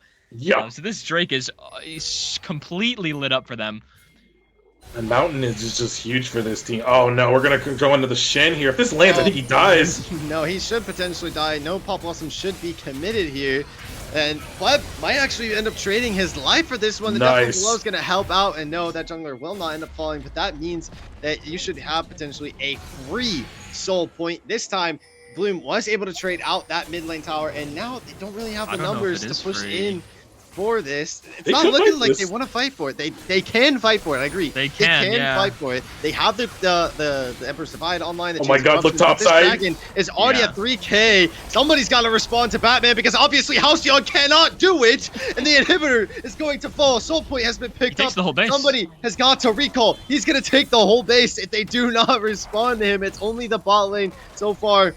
And it will be unleashed too, but Oh he's my gonna God. get that Trundle, Nexus baby. turret in the meantime. Is he gonna go for the second Nexus turret? He potentially can if he can heal off of No it. minions. But no, Can he now he's just 1v3 gonna this? run away. Unleash is flashing for this. They want to kill this Oh, no, he's top dead. laner. Does have a 600 gold that's bounty, huge which bounty. will go over to Kringleberries, but What? Okay. what just happened? Trundle. That's what happened. Yep. They've been trundled. Which is exactly what I expected to. Like, Yeah. especially. Oh wait, we're fighting actually. Hold up. It's a good fight. Oh no. Shen Goes ult. forward, Unleash. Can they find? No. The Pop Boss is going to come down in response. Only's going to knock up two, They just though. die here. Unleash does slay Jake. This is a fight looking to turn back in favor of Bloom. One The more Spectre's going to be auto. able to slay Kringleberries. The 80 carry is gone as this Neela is putting in work. Hashi's going to fall, though, and the Polymorph is going to come down onto the Shen as he TP's in, and they get this jungler slain as well. Pleb on this Viego. Oh, okay. Runic, I guess, kills Unleash there somehow, but Pleb on this Viego is absolutely putting in... Oh, Runic? That also was interesting. Halcyon just got a ton of gold just then. Yeah. Yeah, Like, it was. I Spectral went way too deep once again. Meanwhile, What is C++ Batman Batman is. doing? Oh my god, Taking their Batman. Ending the game. Yeah.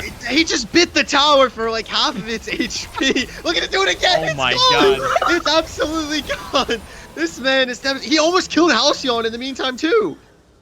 That's nerfed Trundle, by the way. This champion's stupid. Well, look at his CS gap. We talked about his gold lead he's up after he just took 90 full top CS. towers. Yeah, took top tower inhib, two Nexus towers. Now is 14,500 gold, Jesus. which is 4.5k ahead of his lane opponent, which is Oh. honestly most of their gold lead, because the rest of the map, no one's really up nearly as much. Pleb is up 3k gold or 2.5k on Unleashed, but that's nowhere near the amount of gold that this Trundle has in his pockets.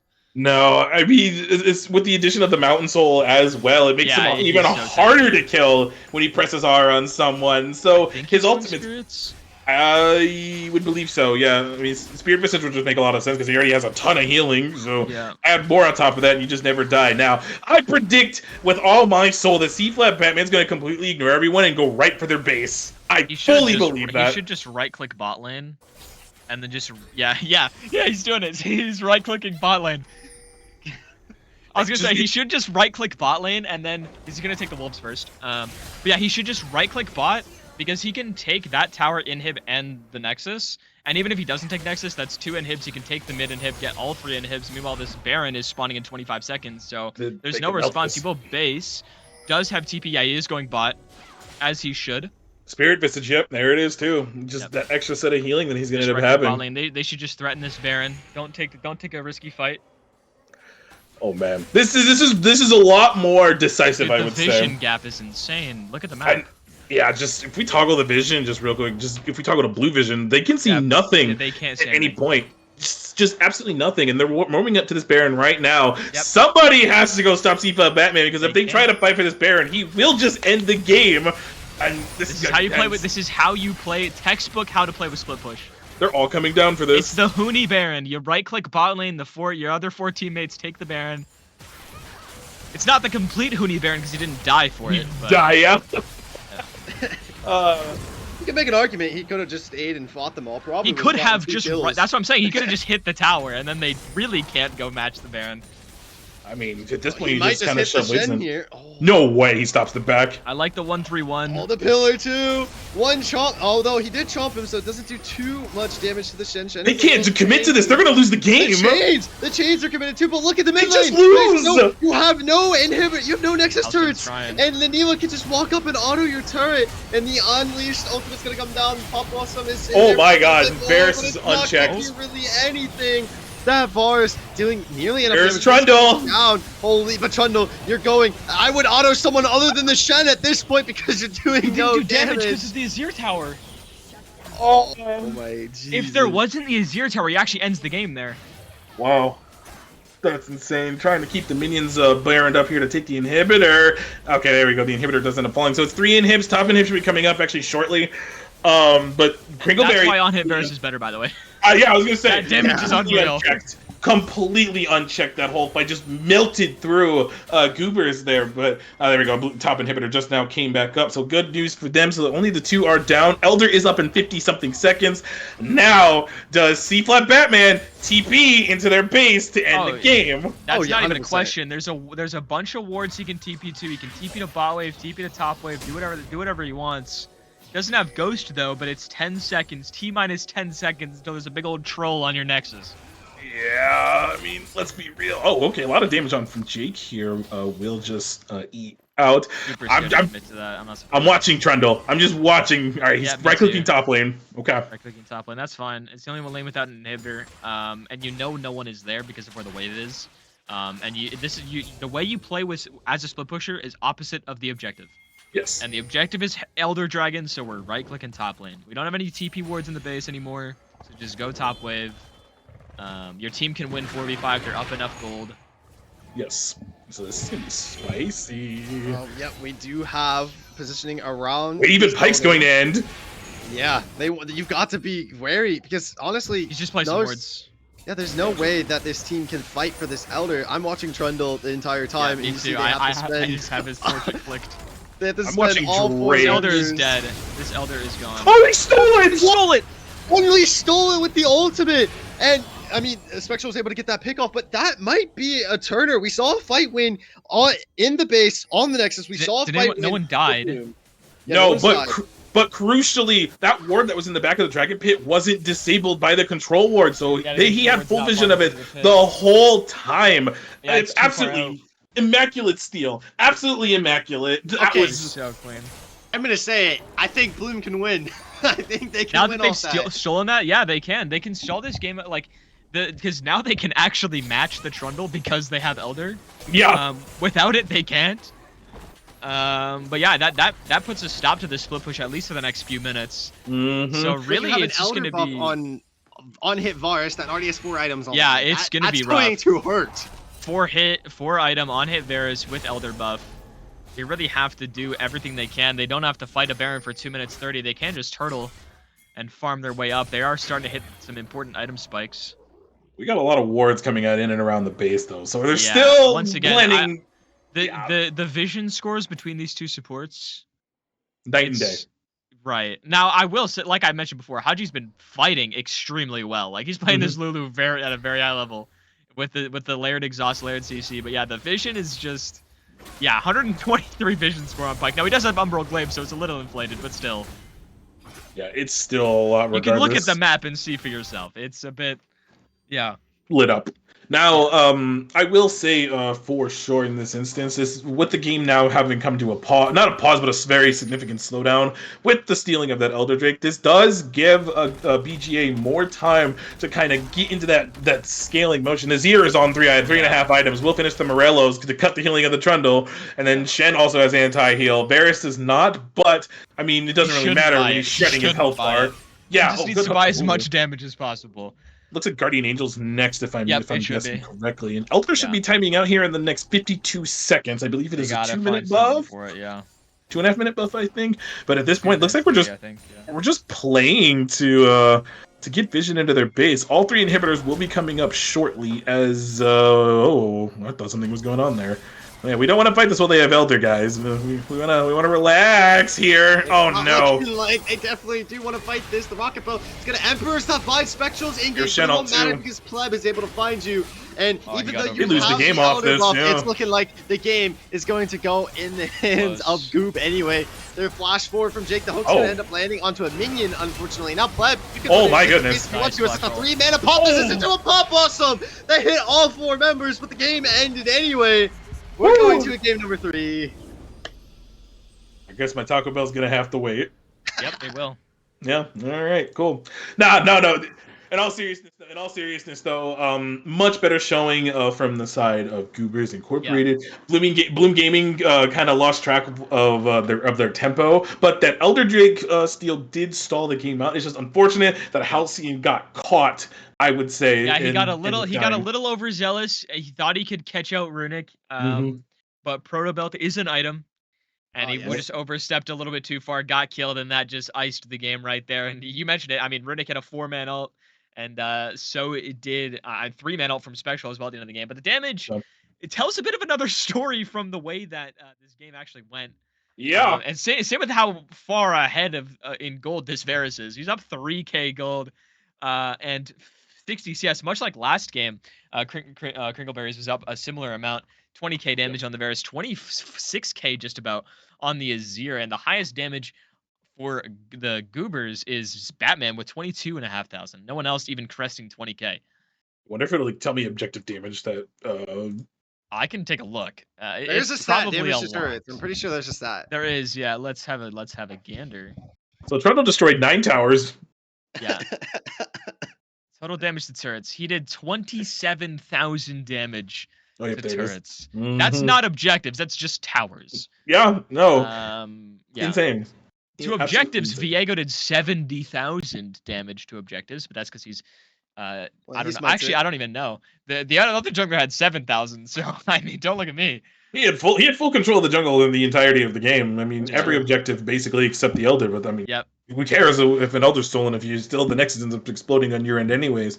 Yep. But wow, we need to take a little bit of a breather before Game 3. So it's gonna be a banger. At this point, both of your predictions are still up and live. Yeah. So we'll just have to wait and see what happens when we come back for Game 3. Whether we go into draft, we'll find out. We'll always keep you on your toes. So we'll be right back in a second.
All right, we have a Smolder ban off rip. We're back right into draft again. These Nice. guys don't want to waste any time. Lucian ban. That's Lucian? completely Okay. pivoting off of what we've seen previously. It looks like they decided, hey, They have a we've got plan. to completely mix it up. They do have a plan for what they want to pick. I'm curious to see what it is.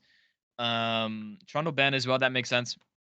I mean, after last game, I wouldn't let them in play it either. It's yeah. If you're not going to, especially if you're going to be playing what they have been playing top lane, and not match the split push with another split pusher or side lane, like if you're not going to match the Trundle with like a Fiora or Camille or something like that, like Fiora into Trundle's an insane matchup. If you can parry the ult, Trundle just loses every single time. Yep. But like again, if you're not going to be playing that, you're going to be playing tank, so you kind of have to get it off the board. I do think that maintaining the Ezreal ban would be good. Yeah, so they're gonna keep with that, and then I'm curious to see if Goober decide to first pick Varus or if they're gonna keep the prio on Nico, which they do, and then we're gonna go with Maokai, which is completely different but a very good champ. Got slightly reworked on the patch to be better in jungle and slightly worse in support, but he's still 55% when written bot lane rather than 56%, so not that bad, and a little bit better in jungle. Yeah, and it looks like we're gonna go with the MF ban, which actually now makes the Lucian ban make a lot more sense. I was trying to cook it in my head. I was like, what are they planning on banning here? But Goober thinking about taking away the Nocturne, knowing that the Maokai is picked on either side. Maokai is a flex pick though, so keep that in mind. If they do decide to lock in the Nocturne here, that would be very, very interesting, methinks. I mean, Nocturne is a very good champion, but I think there's better options. It's good with Nico. I think agree. If they're going to do this, though, they really need to... Whoa. Okay, Solution's banned, so I wouldn't. Yeah, I don't know. I don't know if I'm a fan of Nami. I'm assuming this is Maokai bot as well. I'm assuming it's not. I would think so. Yeah, I would also think so. Nami blind, if that's not, if assuming, let's say it is, Maokai either jungle in this instance, blinding Nami here would be really risky. But if this is Maokai bot, then I mean they're gonna go ahead and lock it in, which I find really interesting. And I think this should just lead to banning of 80 carries that are good with her. So at this point, I mean your bot lane is gonna be targeted very, very. You just ban Draven and then you're fine, really. I mean you can ban Varus as well, but I really think that's all they have to do because MF pretty much wins the rest of the matchups and nothing else you're too scared of. Jarvan, the Jarvan pick, so it is Maokai bot. I thought so. And then, you just ban ADCs with dashes at this point. I do think they still have to ban Draven though. They're gonna ban Gwen actually. Okay. I mean, what ADCs would you even have left to ban really? Like, Samira, I don't think they play it, but no, I don't think so either. I wouldn't even. It's that and Tristana. I mean, I like it personally, but it's like not easy. Nyla's pretty good with it. They could ban that. But Nyla's not great into MF, so I don't think they need to. I think they just ban top laners. I would agree with you. I mean, just ban anything that C-flat Batman can kind of take control I think you could of go the right lane back over. to the Mordekaiser ban. I think you could. It's kind of extend again. Yeah, I think if you're looking for that, I don't think it's bad here, but they're looking for full wombo, so I think they're probably looking more towards like an Ornn angle, something like that. Not really Sion because you don't want to play Sion with Jarvan. That's bad. No, Mordekaiser. Yeah, so I think they're probably gonna pick Ornn on 4 and then save counterpick for their mid laner. I would think so. They could go Udyr as well. I think Ornn's a little bit better for the wombo combo. They could go Yone, but I don't think he's gonna play that. I think he's probably gonna pick a tank. Cinderman would make sense as well. Yeah, Cinder's good. This is like a complete left turn from where we've been the past couple of games. So it's like we're trying to deduce what we think they're trying to do because it's not so clear and cut. I do wonder if they do pick their top laner here. I mean, there are several I think you just options. go Ornn and then Brilliant Soul. Okay. Silacho's excited for that one. Yeah, the dragon's OP. It's so broken. I think the only issue I have with this is they can just pick Talia here on 4 and then it's horrible. Mm-hmm. If they're not gonna let you pick Smolder, they're just gonna pick Acel and do the same thing. Smolder's banned, but they are gonna go Samira. Okay, I like it a lot. Okay, that's what I would pick as well. And if it was me, it wouldn't be open, but I would pick Samira here. It's very good. You can block a lot of things that they have. You can block Maokai, you can block MF ult, you can one-shot their whole team. You don't care about Jarvan ult. You need supplemental damage for your dive. You need a dive champion. Kais is not very good right now. And then Nyla's not very good into MF and Acel, so I think you have to go that. Giving him his Camille. Well. I like that a lot. This is his top play champion right now, and it was last year too. Actually, it was his most played last split as well. This dude Is Batman the Camille that we saw go up like 7K, or was that someone else? Yes, that was a C-Flat Batman who went up like 7K. There was someone else who pretty much almost did the same thing too. I think you have to go Riven, but I don't think he will. I don't think so either. You have to something that can just withstand the matchup into Camille. It's like you can't pick Fiora, but that matchup's hard. Right, a matchup is not. If you're not a Fiora player, don't pick that matchup. Singed. Okay, I can see that. I can see that. Okay, I see what they're cooking. I see it now. I actually would have liked Zach a lot. Okay. But I hear Cilantro's really excited about this pick, so I want to know what he's thinking. What you cooking over there? Okay, I'm a little excited because it's fun to see the dragon come out. He's not really picked that often in competitive, even though he did get his rework. But I like that they've opted for this out of Bloom. It kind of reminisces what they did game 1 having Smolder. So they're just gonna say, hey, you're gonna ban Smolder, so we're gonna pick an AP champion that does the same thing and just win 30 minutes in the game. So I'm excited for that. If you get a nice Cataclysm, I know you said you're not really too worried about it if you're the side of Goob. I'm going to start getting a little bit worried about it seeing this ASOL, because if they all get caught from Cataclysm, I mean, you're not going to be able to get away from an ASOL ultimate anyway. But I mean, burst damage. The issue I see is... One thing I want to point out is they picked ASOL over Orianna to combo with Jarvan. Yeah, I would have liked Orianna way better. That's because the problem with blind picking ASOL there, as much as like it's not really blind, but you're picking it into 3 rather than 5. I think ASOL's the kind of champion you really need to pick knowing that they have no answers into it. And knowing that their top laner plays Camille, it's so hard to play this champion. Especially into Nocturne Nico. You're never like going to be able to safely ult anything. That's the problem I see with ASOL in this game. As much as like if you have Jarvan Maokai MF ult and then ASOL ult, every single one of their champions, except for Nico and Nami, can just dive past their dive. Yep. And then ASOL is no longer safe.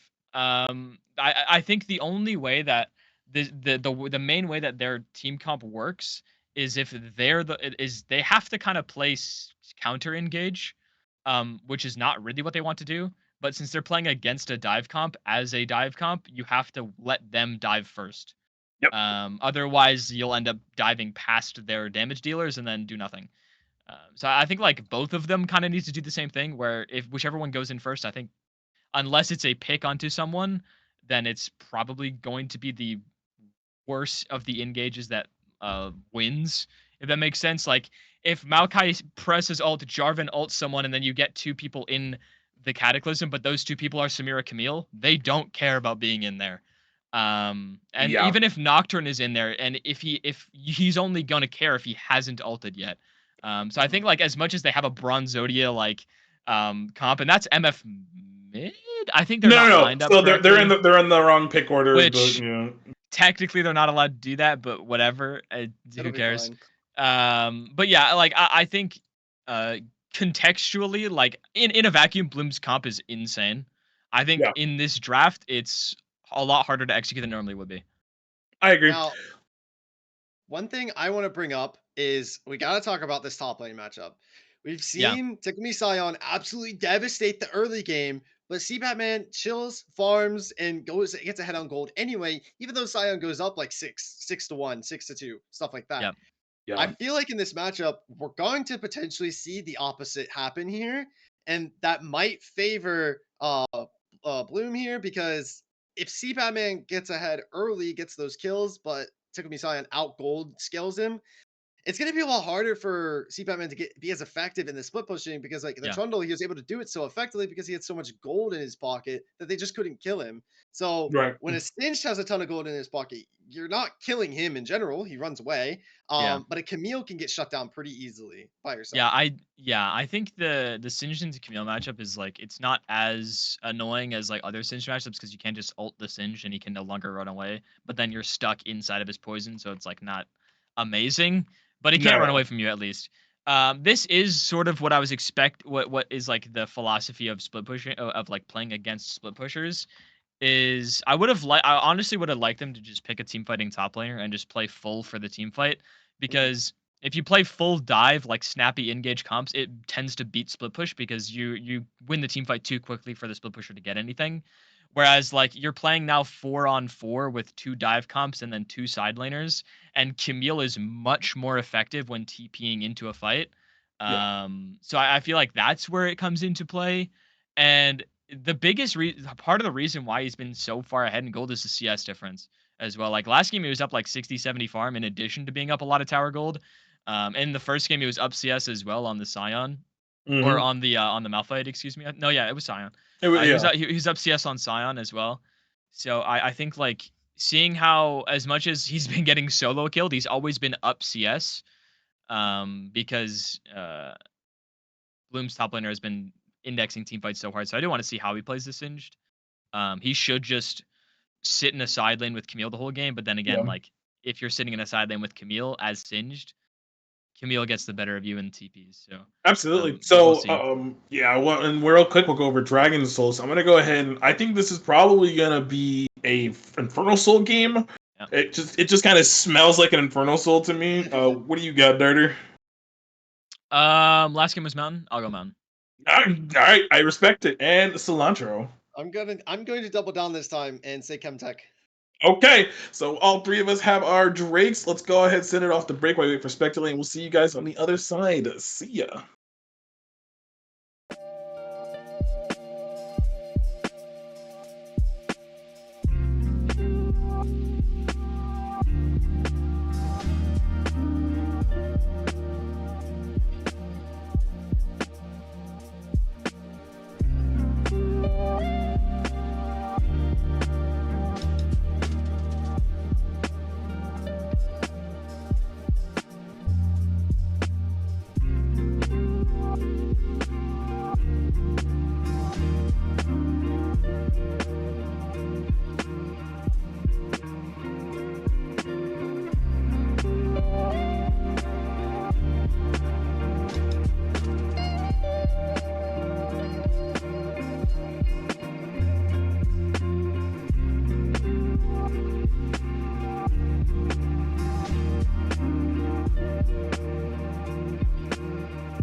I have been debated. We have another pit of shame here. It's not just me who got thrown into it. Now it is DBZ Freaka's Infernal is the first dragon. But we're on the game. Map number 3. Either way, I believe it's me and Darter who still have our picks alive. One of these two teams is going to take the game 2-1. Yeah, one of them is. I think my biggest question mark is this MF does not have cleanse. She has ghost. Oh, yes. Yeah. Which is against Nami Nocturne is a bit questionable. Bit rough, yeah. I think we're assuming that Ghost and W will get Kringle out of these situations, which is fair. I mean, yeah, if you don't dodge the Nami bubble, though, I think you're just one shot, to be honest. Yeah. So I'm expecting a lot of annoyance out of Cyan here. Pretty much literally just like proxying waves and being the singed, annoying nonsense we all know him to be. Yep. So, oh, Jake walking into 2 here. Oh, no. Fine, yeah.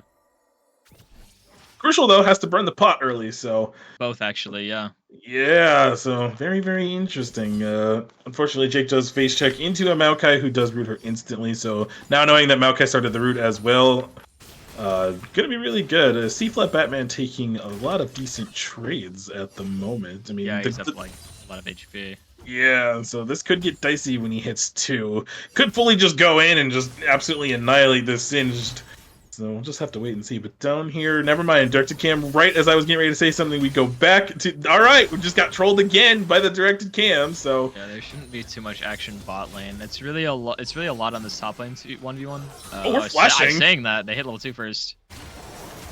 Yep, wow, the instant flash. No, not able to find that one. But Spectral's firing back at Kringleberries. This Samira, you've been hyping up Darter. You know, you like you said, you love playing that champion. I play so much of it, yeah. Now she's not looking like she has a prio in lane, but I mean, she never does. Samira is not a champ until she gets Dirk, especially like Maokai MF should get push in lane, especially after that level 1. Just not respecting the level 2 spike, and Jake almost pays with his life. Fortunately, he doesn't. That is no flash on this Maokai. Flash, no. Yeah, he somehow doesn't have to flash there. I thought he would have to. Interesting. I think it was pretty close to the pretty rare English. Yeah. Pretty close to like the tower to where it was like you don't need to flash right now. Does C-Flat Batman hits level 3? Does he decide to do something up here? The answer is no. Not close enough to a wall. Trade some CS. Already up 9, although the wave is bouncing, so it's not really 9 CS lead. Yeah, definitely. So this could end up being... Oh, never mind. We're just going to be fighting a little bit here on the top side. Okay. So, Camille moment. Yeah, Camille moment. Just walk at enemy top, deal interesting. From Halcyon there. Yeah, all of us are like, I guess he was lucky the E wasn't up. Otherwise, that goes horribly. So otherwise, he has just Lash, yeah. Yeah. Jarvan's both junglers actually down in the bot lane. I think the Nocturne will get a recall. He is spotted, though, so I think they're going to wait for him to finish the recall before... Oh, never mind. He does not finish the recall. He's going down into the bush. Probably try to commit to this. A nice knock away onto Flash. Jake. The bubble lands, though, onto Haji. That should be a first blood for the Samir. She's able to dodge all of those abilities. They may be able to trade out 1-for-1, though, onto Spectre. But it's Pleb turning this one back around for his team. Flash out of Kringleberries. Can they pick that one off? No, they cannot. Jake, unfortunately, stealing the kill with the bubble onto Unleashed, but we had very early bot lane ganks. This is what I've been wanting to see the entire series. Yeah, now we got the bot lanes for it. We've had we haven't quite had the bot lane picks for some early 3v3s, but now we definitely do. And Samira and Nami getting out on the top of that one. Unfortunately, Samira only gets one of the kills, but still, first blood golden and assist is nothing too shabby. And that's a Dirk at 4 minutes 30 seconds, which is ideal for her, but not for the MF. Yeah, no, not at all. It looks like MF didn't even buy anything. Oh, she hasn't actually backed yet, so that's what that's going on here at the moment. So that actually is probably... Wait, she stayed? Yeah, what? Yeah, I don't know. I mean, she's not at risk of dying, and she wants to push the wave. Batman wants this. I think it in the area. barely crashes.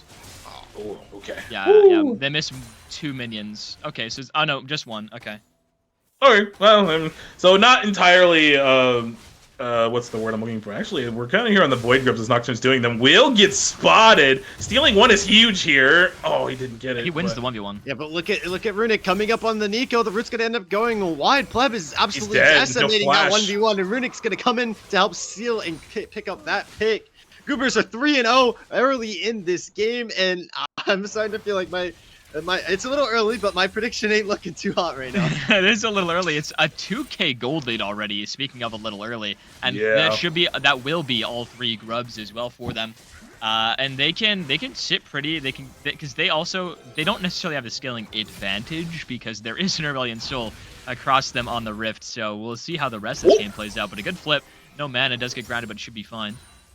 No, yeah. I think he just goes and resets here. Still has the TP to come back into this lane.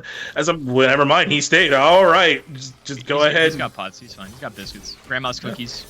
Your grandma's cookies. I like that. Yeah. We'll take over to level 6 now. So both top laners are level 6. He actually popped the ultimate here. It sounded like he did. He did pop it. Yeah, he did. Okay. He did pop the ultimate. Interesting. It's starting to see if he had some sort of kill angle, but neither of them are very high on the mana cost right now. It does have the ultimatum online, see if Batman, but this wave state is so bad for some. Yeah, no. He's just forced to stay up here now because this next wave is crashing. We'll have to try to get a push off in order to get a good reset here. Nocturne is not going to be here to assist with this. So this could be a very interesting moment in the top side here in the second as we're getting pings on the bot side. It looks like the Jarvan will be spotted. The Nico will as well on the other side. A little bit of nonsense happening here in the bot lane. We got a couple of stray MF Qs hitting. Yeah, he's not standing next to the wave. He's standing behind it, so MF can just do that. If you don't want to take your entire HP bar while landing against an MF, you have to stand next to the wave. Because then you'll force her to walk in a really bad spot, and then Does he go for this? Oh. Kill her. I mean, he could have. He has Ignite and ult. Oh, it's not Mountain. All right. I could be right this time. Finally, first one. My first one. It's entirely possible. I'm kind of like mildly I just get kind of shafted here. Yep. While I guess that's what I get for being low elo. Can't even guess streaks, right? Yeah, can't even guess a dragon. What are you doing? I need to get to gold. I need to redeem myself. You know, Jake predicted the sidestep, so they misses the bubble. I am a big preacher of throw things at people until they show you they can sidestep. Yes, I agree. Until they sidestep it, I am throwing my ability at you, and then make it right, but we have an knockdown. That's a lot of damage. There's no flash on the AD carry. The Pop Blossom comes in to help save. We get those picks. Runic is going to be able to steal up that one, and Pleb gets the other. So no kills for Spectral on this AD carry, unfortunately, but they're shutting down the enemy bot lane, so honestly, you can't complain too much because you do get some plating, at least. Yeah, no complaining there. I mean, when your Nocturne nearly one-shots both of them, and then Nico hits a 2-man Pop Blossom for, honestly, a really clean half tower dive and a roam at the very least. Yeah. Aesol does get a play on the other side, so some gold traded back, but still 3.5k is the gold lead already here at 8 minutes. Indeed, and a lot of that is through individual advantages. 1,200 in, or actually it's 800. My apologies. Oh, look at the top side. The top lane. Oh, Jarvan's here. Yeah, you were actually. I don't know if they win this 2v1, to be honest. They potentially can. They should. Online. One flip into the tower. Might 1Q. Wow. Yeah, the knockup is going to be missed though. Batman has yet to use that ultimatum. Cataclysm is going to come online now, and he's absolutely winning this 2v1 so far. The true damage is obscured. The passive shield keeps him alive, and here comes Halcyon, but the hook dive is going to help him escape for now. Jake is in the area. Nice. It might be a 3v1. Make it 3 kills for Batman on this Camille. Nice job, Jake. Y'all hyped it up, and there was a reason that this thing's banned against him. Yeah, there's a reason why he doesn't get it more than once. He actually, Spectral wins his 1v2, by the way. I don't know if he wants to go for it, but he does win that. Still has W up. Come on. Oh, he's gonna commit the ultimate. Haji, you're gonna fall next if you decide to stay. Flash forward. Okay. I told you he wins it. I told you. I know you were absolutely fondling over this Samira gameplay right now. Yeah, I mean, he did misplay that a little bit, to be fair. He didn't have to flash. He had the E reset. However, decently well played. Yeah. I'll give him a solid 7.5 out of 10 for that one. Good job. Got a 1v2 double kill. Has Collector. Yeah, now it's just broke. I mean, that's just Samira for you. You said it. Gets the Durg, is a champion, 1v2s. Right. That's how you play especially when you're playing against a lane like MF Maokai, your W blocks literally everything they do. Yeah. And he was like a level and a half up on MF as well at that point. So and he's an item up. Like you just take the 1v2 every time. Oh, Camille just well executed does though. this here.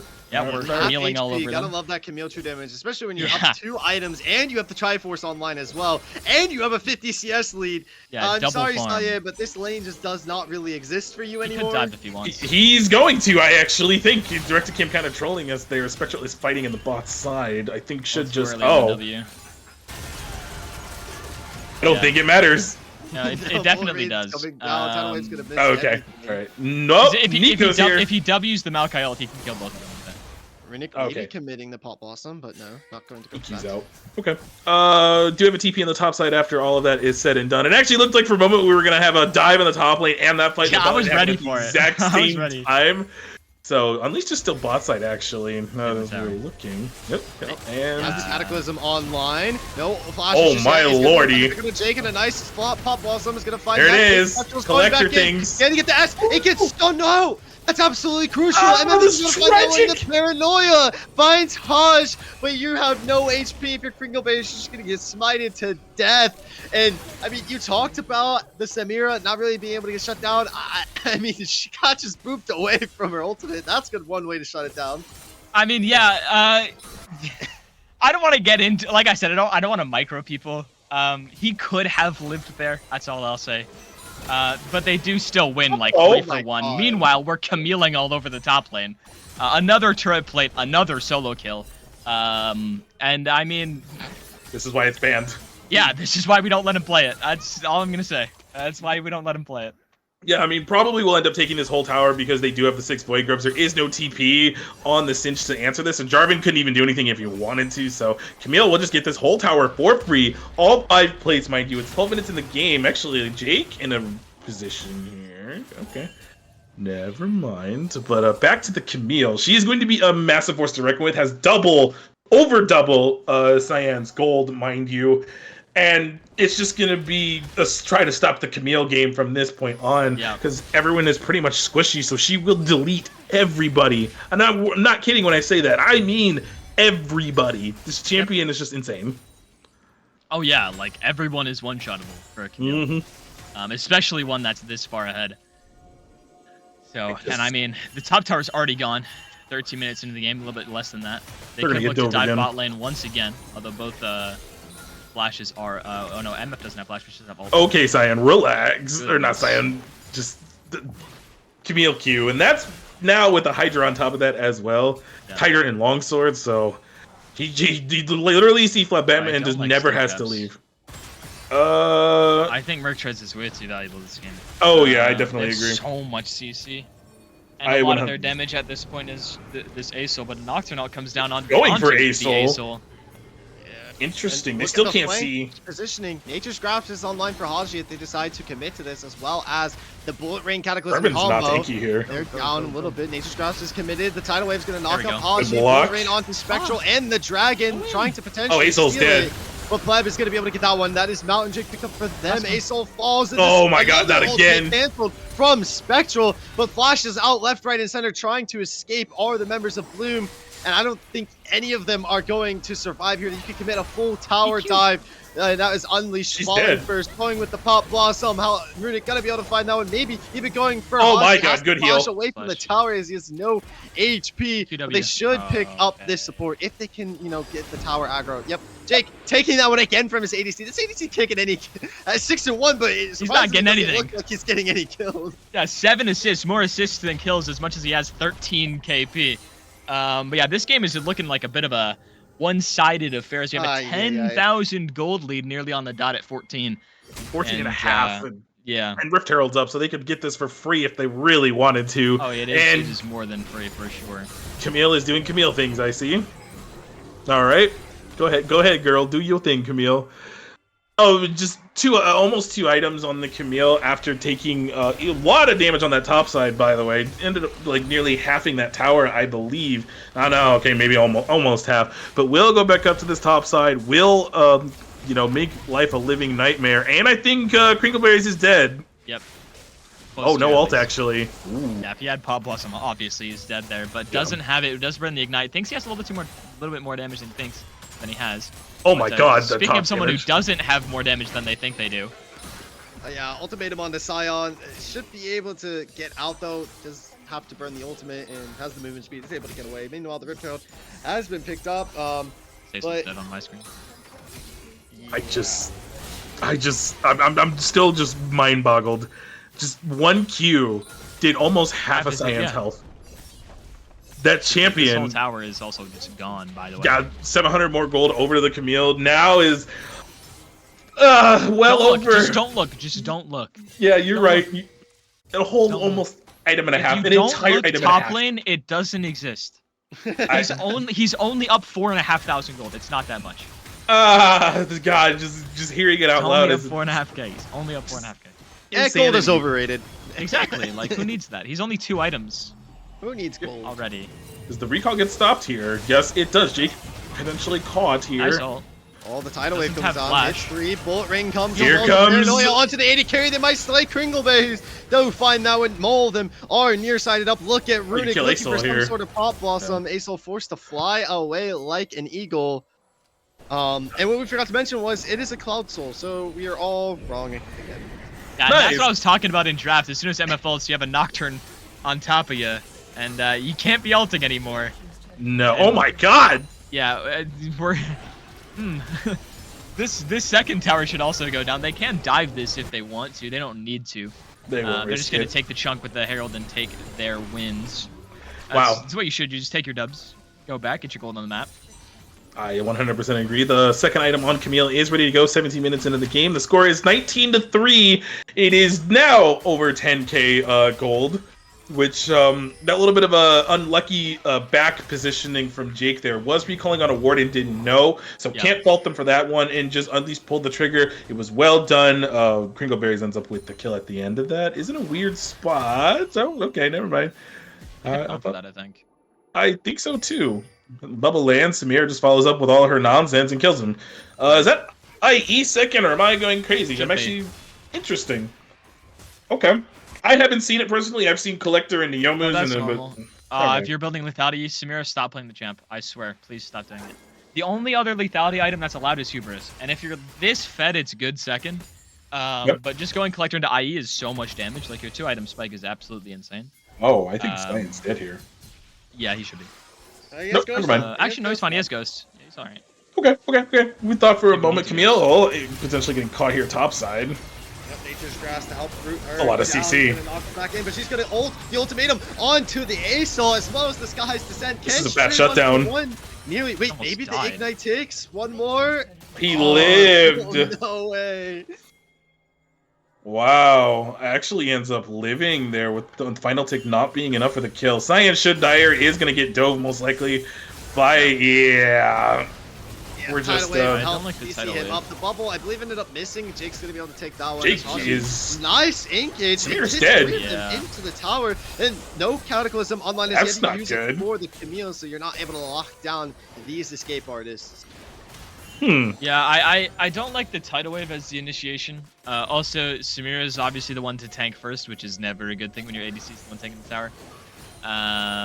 It's really tough when you're like behind the tower and you don't have enough damage to kill the tower and their whole team's behind you. You just kind of have to go for it.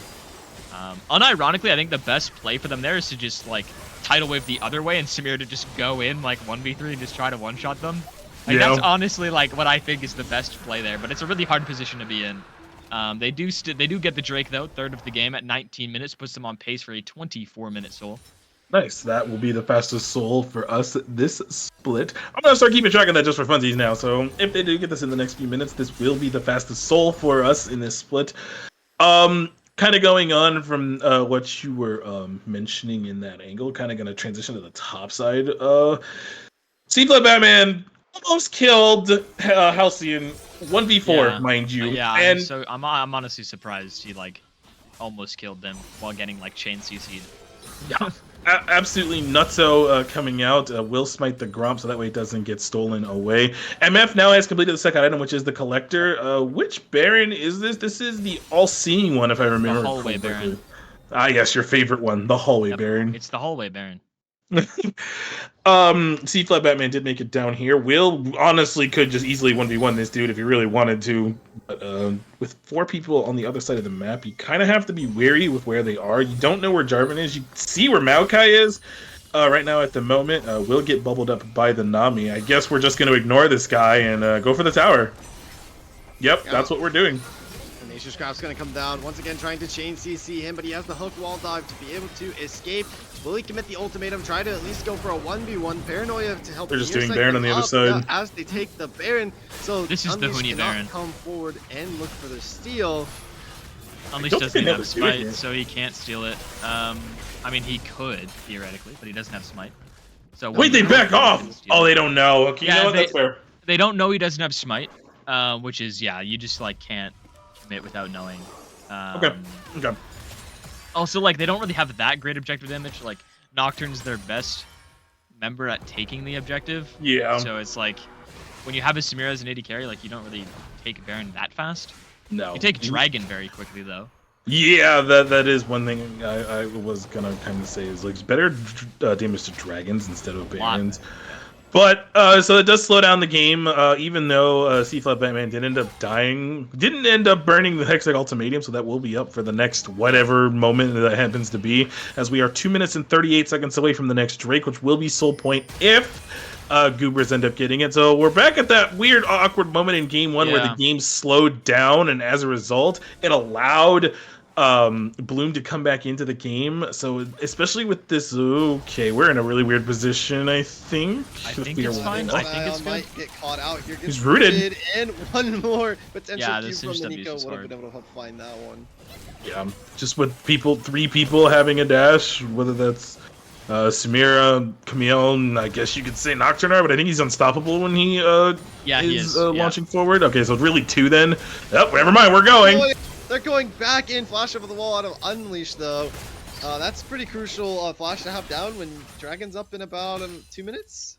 Yeah, Flash being down, yeah, you'll take that. Do you think they can look to dive this. It's really hard, though. They shouldn't. They should just bide their time. The bot wave is not synced with the mid wave, so they really just need to wait. And yeah, they are. Nice. That's what I've been noticing with them is as this game is slowing down, they're not playing on the same tempo as their split pusher, much like they were last game. So I think that they really need to do better at matching their waves and make this game a little bit easier for Batman to. We're flashing on the C-Flat. Oh, the ultimatum comes down on the Haji as well. The cataclysm. He's dead. Basically, it's about nothing. 2 people are going to get rooted up. Batman does slay Haji there. And now they might look for that potential tower dive like you mentioned. But no, instead they're actually just going to turn, go for the Baron. I don't think they're going to run away from it this time. I see the vision from Haji, but unfortunately just the rest of his team was way too far to follow up in on that. Ends up just getting soloed by the Camille. Even though the rest of Goob was coming, it kind of doesn't matter. Just ends up dying real quick. So they're going to see them on this ward as they are approaching this. They don't take it terribly quickly. Batman should go over the wall. Yep. Unleashed, but they turn it going to him. It's a 3-man pop. Well done. They all get stunned up. Going forward with the Proto Bell to the skies descend, but you're falling anyway. Kringleberry's trying to do something with the bullet rain, but it gets nothing. Nocturne's still doing it. Oh, he is. Oh, it's like, where's Nocturne? He's still on the Baron. Hitting it. This will secure it. The mid wave will be on its way. There are 3 dead. They're also going to reset and potentially Camille TP to one of the lanes. They can just go top with Camille, right? Or do you just push bot wave? Yeah, you go top. You go top. Okay. Top wave makes sense. Listen, you can go bot. It's like Drake's up in 10. Never mind. If you go bot, you save TP.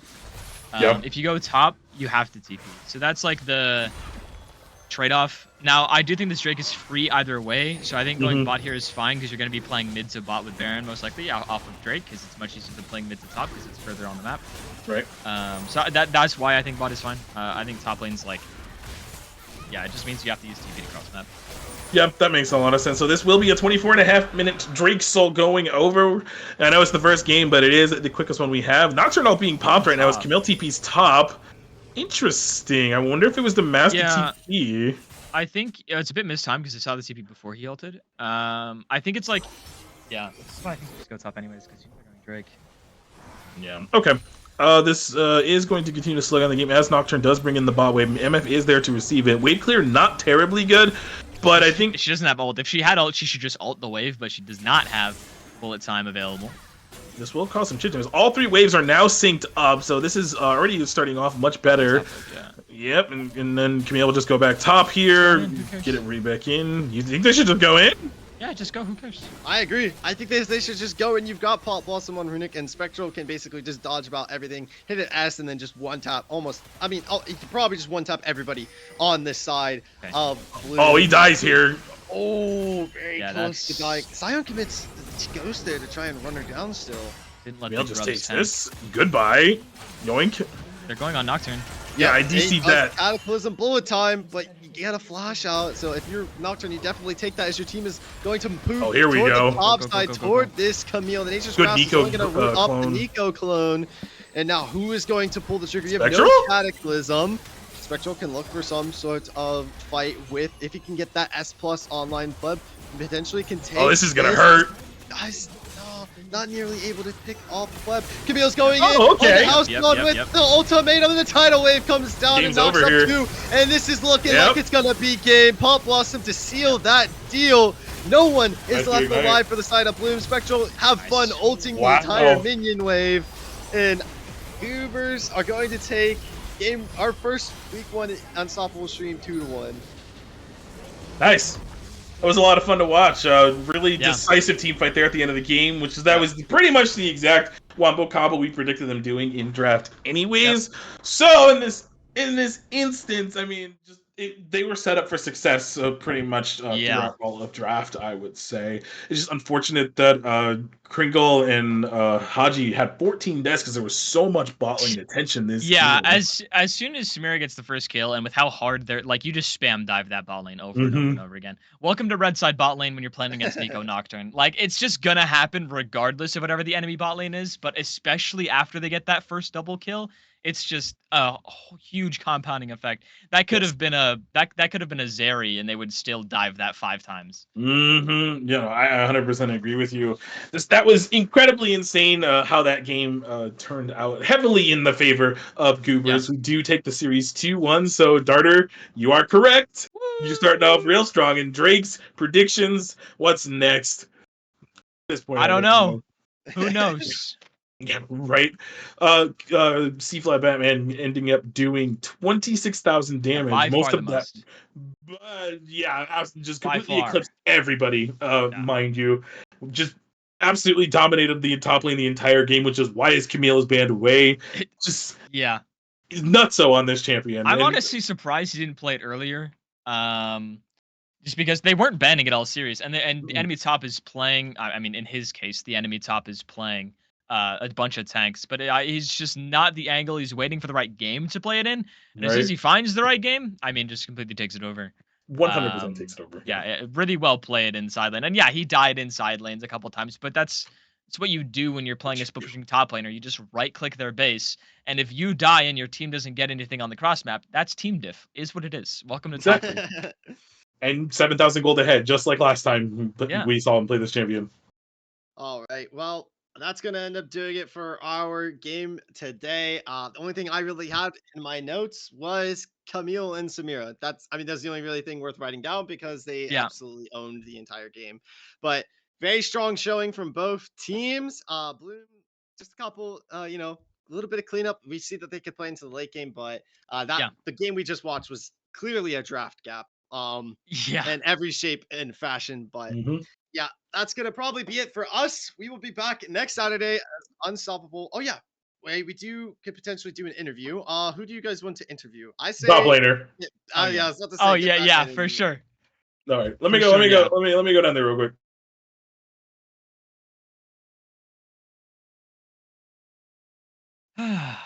That's just I like that. I don't. This team, we saw them like last split in Unstoppable play the exact same way. Just hardcore split push, put Batman on whatever right click their tower champion you can find that's good in the meta, and then just play team fight on the other side. They're still playing that style and playing it well. And I hope they draft more like this than the first 2 games. And meanwhile, while I was rambling on, we have yours truly joining us for an interview, CB Batman, C-Flat Batman as we like to call him. Welcome. Hello. Hello. So Absolute Nutty, All 3 games, even though yes, you did lose the Scion game, you were still That is what it is. trading blows with Cyan the whole time. And then your Trundle game, you did Trundle things, and then your Camille game, you just took over the entirety of the map, quite literally, to be completely honest. So my favorite question that I always ask, I actually want to know about the game 2 comms. What were the comms like at the end of game 2 when their base was just wide open? Our comms was to ignore them and just end the game. One of them, we had like a miscommunication. One of us died, I think, I remember. But I mean, we were about to just like literally just ult all of them and just kill the turret. That's pretty much it. Nice. I like it. Darter, what you got? Yeah, so we saw 2.5 different styles, I'll say. With the Scion in the first game, and then Trundle, and then Camille is sort of an in-between, but more leaning on the Trundle side. What's your favorite style to play as a top laner, and do you think that the split-pushing style fits you guys as a team more than the Scion Malphite style? That first game, we picked champions. That's not our style. Yeah, like they were good in there, but that's not what we play in spectate or whatever. In scrims and stuff, yeah. Yeah, we don't play that. My favorite is the Trundle. Even though Camille, that was a really good Camille game. I like just killing the turrets as Shen ults and just gives me them. That's my favorite. Yep. Yeah, you just right-click 5 towers, Q them twice, they die. You know what? Yeah. What can you do? Not much. Just listening to payphone, right-clicking on top lane. Yeah, honestly, just incredible solo pushing from you in particular. It just that Trundle game, we were just laughing about it most of the game. We're like, "Yep, this is Trundle. Yep, this is nerfed Trundle." By the way, nerfed Trundle. Yeah. To be fair, it's more of like an early game focused nerf. Yeah. I do want your opinion on like the Hullbreaker retooling, the Kanik Rooker nerfs, and just like top lane items in general. And will I get to see you play Karma top lane? Oh no, you will not. No, you will not. Sorry. Well, I tried. I thought about it, but then I was like, okay, it's either gonna get nerfed or I just suck at that type of champion. Okay. All right. Well, Cilantro, what you got for our mans? Main thing I have is you struggled a little bit topside. It looked like early on in the first 2 games, Scion had your number going up 6-1 every single lane. What's just kind of the mindset you guys walked through about that to just make sure that you were still, even though like you were down, you were still on the winning side of the game? Because we saw that you were down on kills. I think one game even started like 0-3, but like you had like 4,000 more gold than him. Yeah. So like, like y'all's mindset, and even though you also went down game number 1 and were able to crawl back and win 2 in a row. So, mindset on the Scion game is what that's No, on their top laner. Tickle me. Yeah. Oh, on him. Oh, he just plays to neutralize the lane, and I play to win the lane. And you can trash talk. I can. It's a safe space, yeah. I mean, okay. He killed me like a couple times, but they weren't meaningful kills, so they didn't really do anything. I mean, and he brings Ignite. I don't know why he brought Ignite on Shen. That's why I died that second time. And I mean, he just lost his whole turret because of that. Yeah. I mean, I think he just brings TP that game, and then it's not even that close, or it's not as close or much of a stop as it was. I mean, I don't know. I think he's just a neutralizing top tank player. Okay. I mean, sounds good to us. You absolutely. I mean, it looked like he had the better half in the KDA at the first couple of games, but I mean, your gameplay and macro play obviously showed us otherwise on the stream. But what a performance! Congratulations on your first win. We hope to see you guys on stream again soon and see if you can carry that momentum through the rest of the split. Yeah, we will. Don't worry. So yeah, go ahead, go celebrate with your team, and till next time. Okay, thank you. All right, fellas. Before we ended the night, I just want to point out that next week we are casting Dorado Gaming Sigma and Jay-Z's. I want to point out that Dorado lost tonight. They did, yeah. Mm-hmm. Fallen from grace, have we? So no longer Dorado Gaming Iota winning every single game, every single split. So that's something that's going to be interesting coming into next week. If that's going to, kind of hype the team up to be like, we're better than this. Let's kind of take control of the league, which typically what happens almost every league Dorado is in because they're so good. But that obviously is a conversation for next week, and we're just kind of going to preview it right now, just to get the brain tingles going. So we have to tell them they got to show up for the stream, Exactly. That's exactly it. Yeah, I got to show up for the cameras. But I think that'll do it for us tonight in particular. So next week we're back at the same time as always. Otherwise tomorrow we have Dominant League that is going on. I'm also gonna caveat that LEC is also tomorrow. Those banger games for the upper brackets. We also have LCS once again, and then also have NACL going on as well. So lots of league maybe FlyQuest will win tomorrow. Maybe. I hope so. I don't know how we lost today. You didn't have to bring it up. Who do they play tomorrow? Let's see who FlyQuest plays tomorrow. Well, we lost to Shopify, so apparently it doesn't matter. Yeah, no, Shopify is a team, but that'll do it for us. We're gonna go ahead and head out for the night. Thank you very much for everyone who tuned in. Join us specifically next week, or otherwise come in tomorrow for Dominant League, and we'll see you guys on the other side. See you next Saturday. Drink water, stay hydrated, and we'll see you next week.